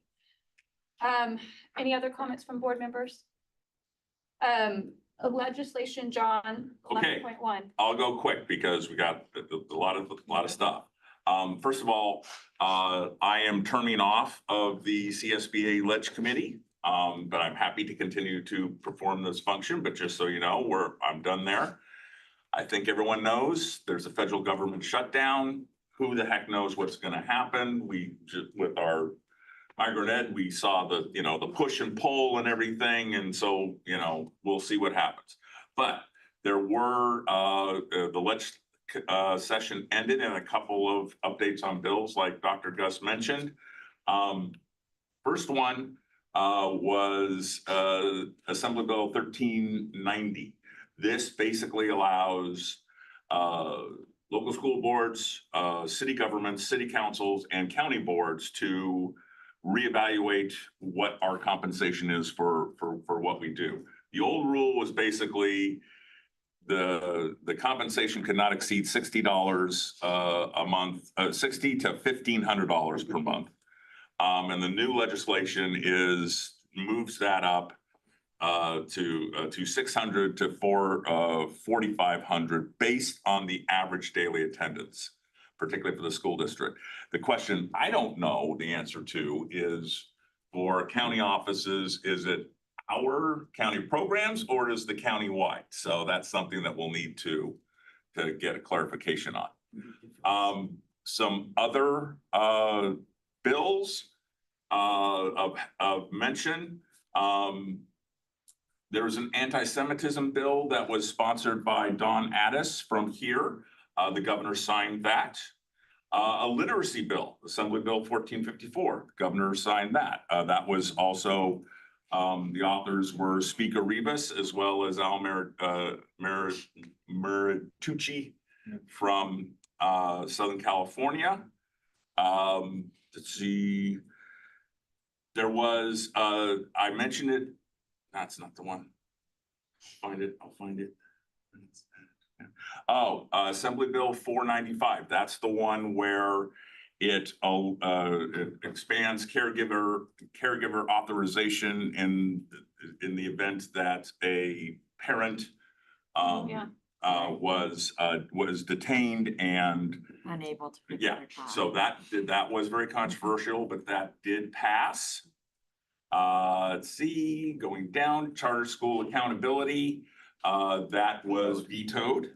An average daily attendance bill, Assembly Bill 1348, that was vetoed. So, you know, we got a lot of work to do in the state to figure out how we account for declining enrollment for some, it only affects some districts. You know, it is, you know, a knife to the throat of some districts, and for other districts, it's not a problem whatsoever. So, you know, obviously the ones where it's not a problem, they're not very interested in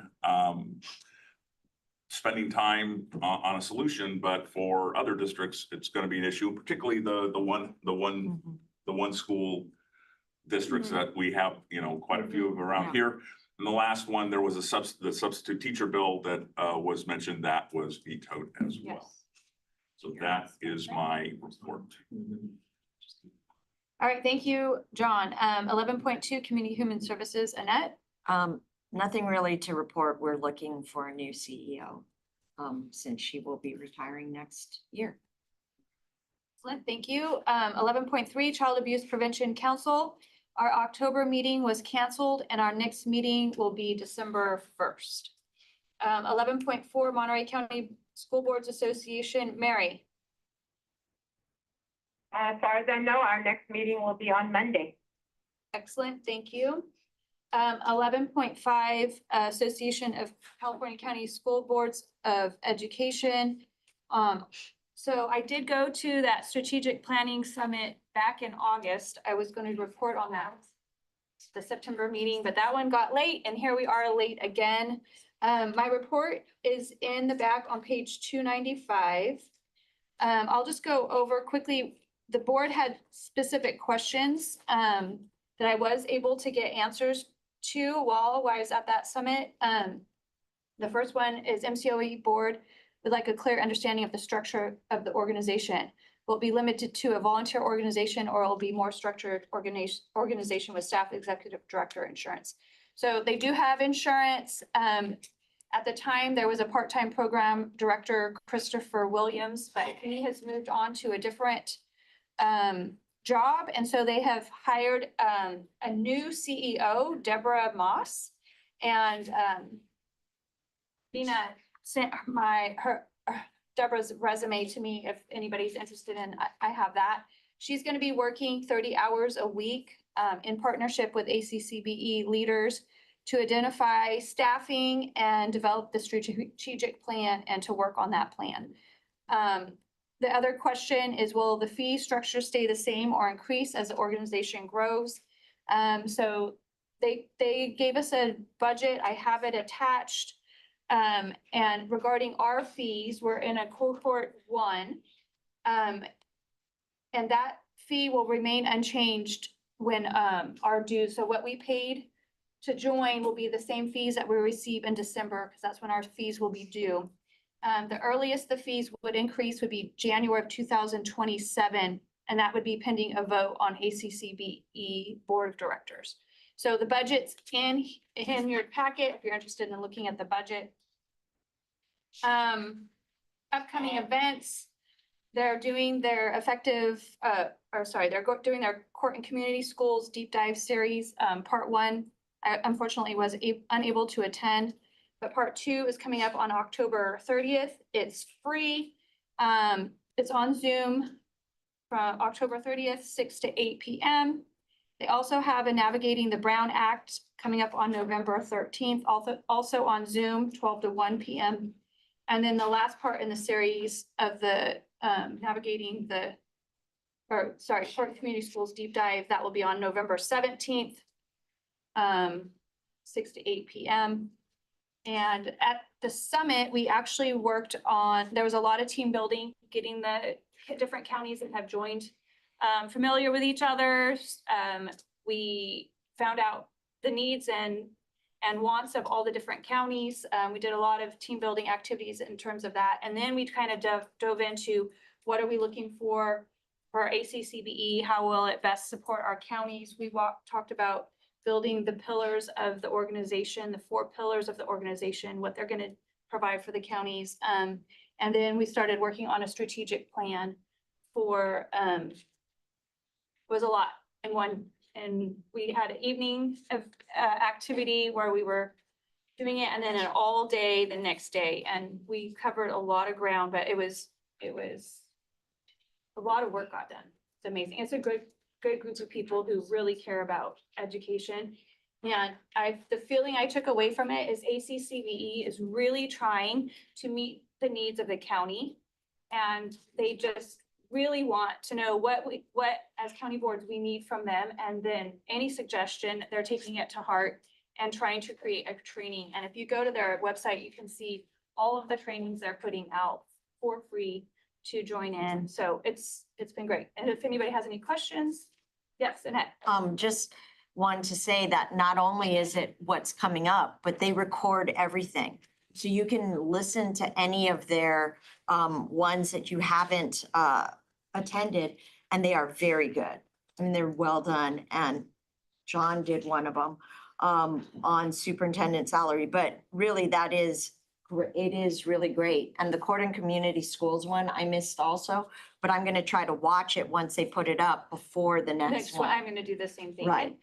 Dr. Vella, were you the presenter at that one? Or are you in one coming up? The one that's taking place on October 30th. Are you the presenter Yeah, then? Deb Brow, our administrative. Oh, that's okay. great. She's gonna Yeah. be part of that. That's wonderful. Excellent, thank you. Yeah, I Who's knew gonna that, be on I the tour knew with that us. Monterey County was participating in some shape in that series, so that's very good. All right, any other questions for me? No? All right, thank you. All right, where are we? Okay, Dr. Gus wants to ask us about. Yes, County Committee, thank you so much. Under my report, I forgot this part. So the feasibility study is ready or will be ready soon. We have a draft of it. It's going to be ready soon. So now we need to schedule the county committee meeting where the consultant can give you the report and you can consider this matter. So if you could all pull out your calendars, we want to see if you are available on December 15th. Or that's a Monday, or Wednesday, December 17th. Are these meetings evening or? So that's the next question. Typically, we meet during the day, but for these types of matters, I would recommend that this be an evening meeting because the petitioners and the districts are going to want to be able to attend. So maybe like 6 o'clock. I will be out of town for both of those, so someone probably should run the meeting on my behalf. I can join by conference call to listen, but I'm gone for much of almost all of the month of December. And I don't want to make it later, so if someone else. Yeah. Well, do we have a deadline? We do. So it has to be November or December. Cindy had created like a list of dates. December, we have conference room one meeting. Oh, because it's that's right. It's because we're trying to find availability for the conference room. Okay. Unless we just want to go ahead and hold it in here and people squeeze in. But to get a larger Too small. space, so those are the two dates. 17 for me, work because we had a meeting in the morning. So you're saying all these other dates, the conference? Yeah, we have a in the meeting in the- Evening is booked? And they wanted to. do Even in the afternoon. evening? Oh, Evening. it's right here. They're Only booked the evening. until those times. Oh, or wait a minute, here's But another, we can't say that. oh, Okay, the 17 works for me.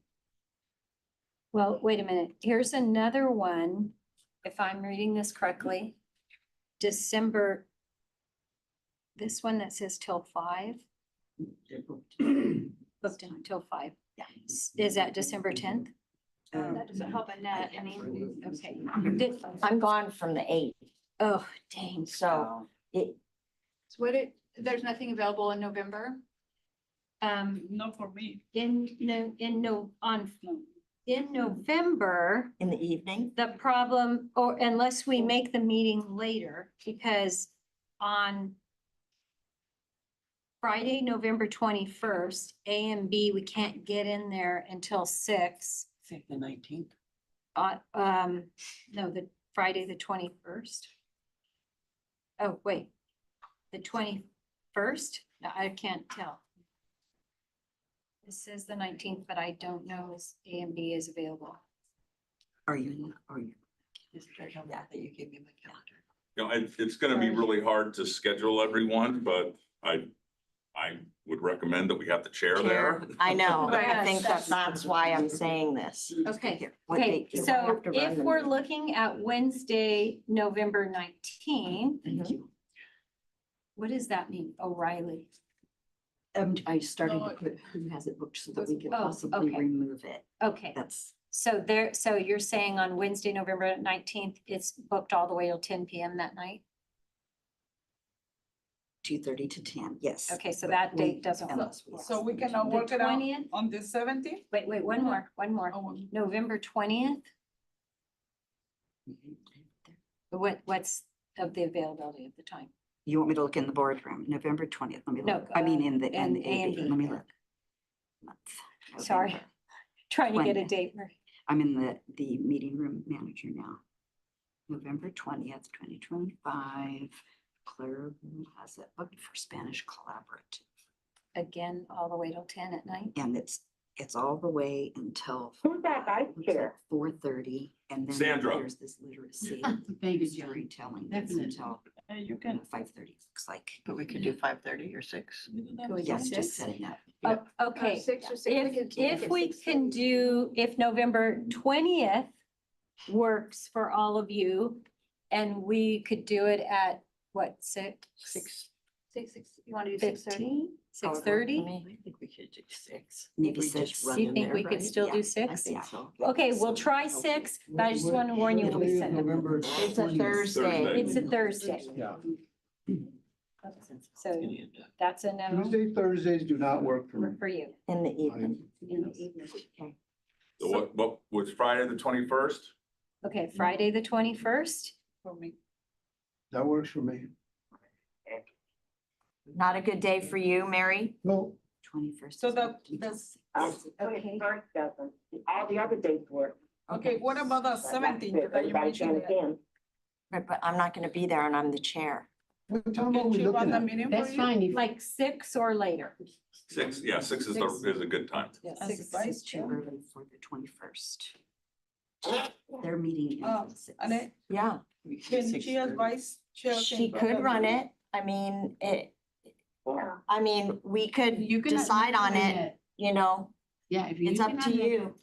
I mean, I will be joining by phone if it's in December. It's also, the reason to not do it on the 17th or 15th of December, it's so close to the holidays. Yeah, I would prefer. Same thing with the December. 21st of Well, November. but, yeah, it is, but Sooner near than- Thanksgiving is different than So Christmas. if we go back to the one Jaime can't make, Go to that was the right, November 20th. and show you. Can anybody, can everybody else make Make that the one? 20th. Okay, Virginia can't.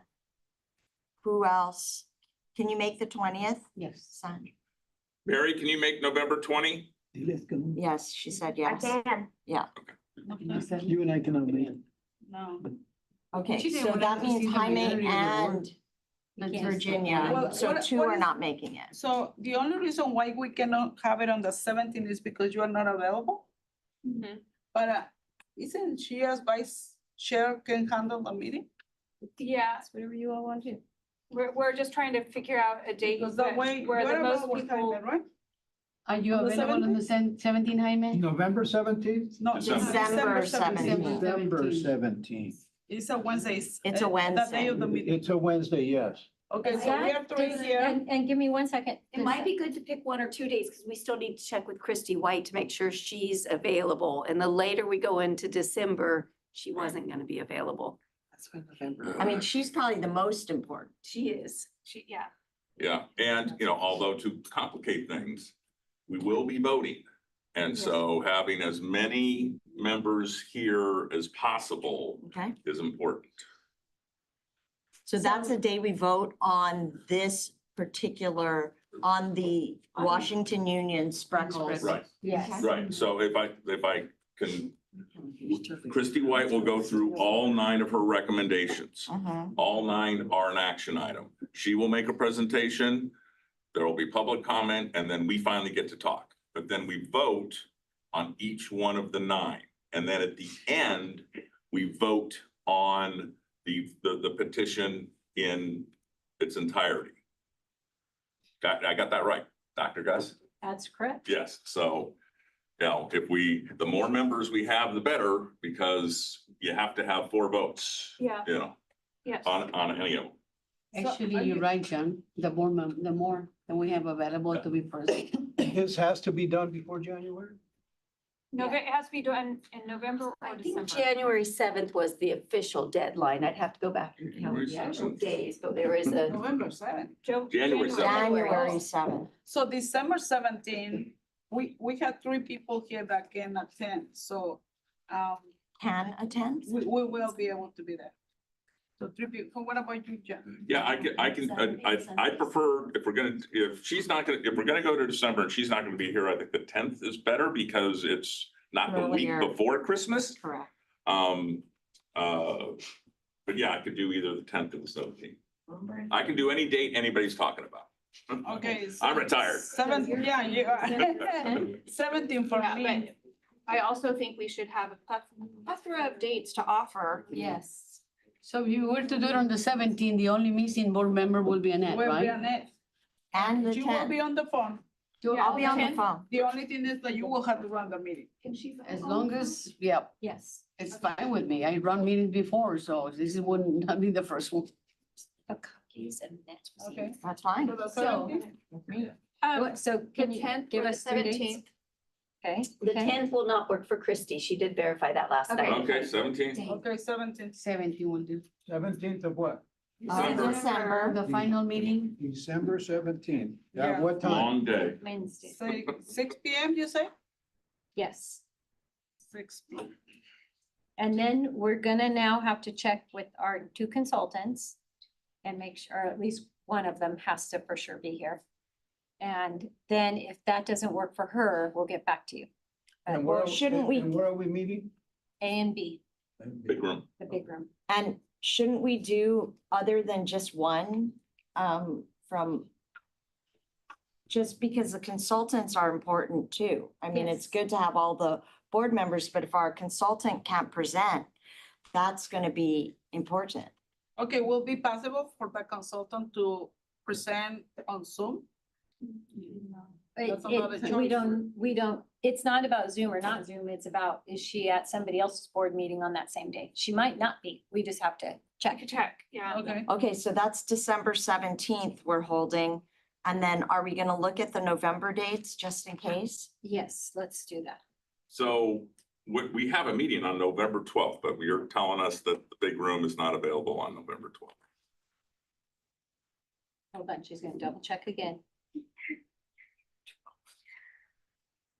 No. And we might There's potentially a be able to move workshop. whoever It's that booked is. until That's what I was 7 just gonna p.m. say. It's booked We until kind of 7 have that precedence week. over our rooms. Wait, who is that? We've got two different ones. SELPA is the Or who's last in there, I one. don't know. One of them goes until 5 First, p.m. yeah. and then SELPA goes until 7. We should move whoever's in there into ELP. Yeah, no, just as an option. Well, if we can, we'll check. It's SELPA. Yeah, It's parents, sped parents. Right. In the meeting that. I mean, the room in the back It's is as pretty big as big. one of those rooms. Can we move them? G&H. That's a great idea. I was thinking about a bigger room. Well, it's taken till 5. So G and H could be used on, what date was that? That was on November 12th. So November 12th, we could, if the meeting's at 6, G and H. Mhm. Okay, and then we have to check with our consultant for that date as well. Right. Okay, so hold those 2 dates, please.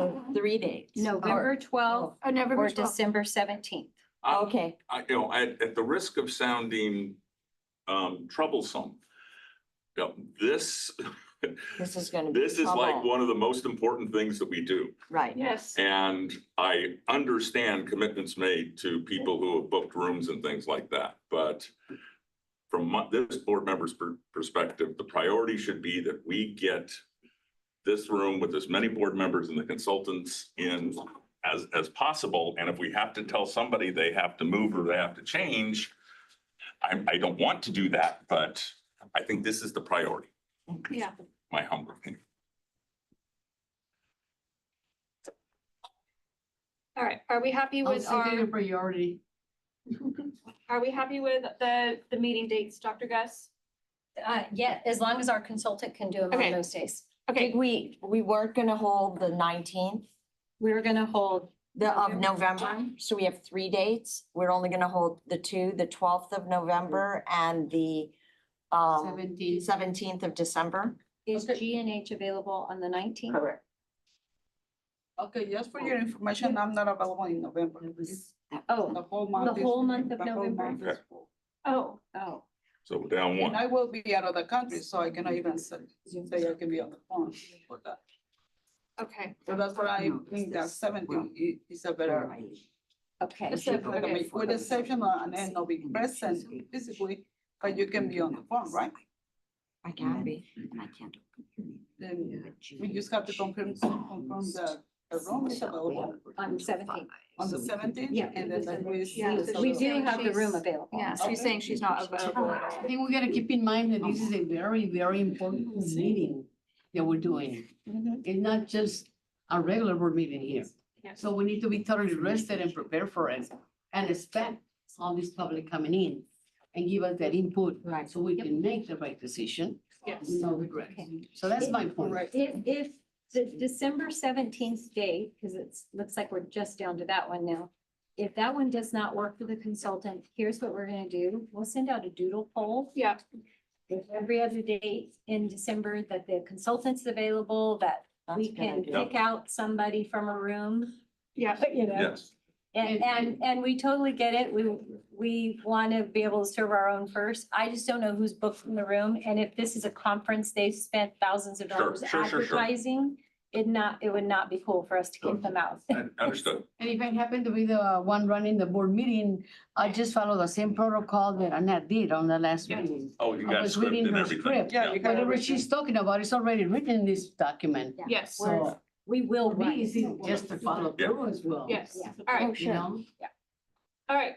Moving on. Agenda item 12.1. We have a resolution. We have future agenda items. Anything? I know we have to go, but for future agenda items, we keep kicking things forward. We're running out of time. One of the things that we said we were gonna talk about this time was the CSBA County Conference, and I think that was important. A bunch of us attended, but some couldn't. Oh, yeah. And being able, let's put it on the agenda so that we know to speak about it. Yeah. And then also, can we also have an update whenever it's available on the federal funding. Because, I mean, we have all the, all those migrant program people, plus the homeless services, Head Start, all those things are so important. And it's all up in the air now. And it would be good to hear once there is some, I mean, we're nowhere near that at this point, but I just think that's so important for us to keep our hands on. All right. All right, thank you, Annette. Our next meeting is November 12th at 9 a.m. Agenda items are due October 31st. And with that, I'm going to adjourn the meeting at 12:26. And I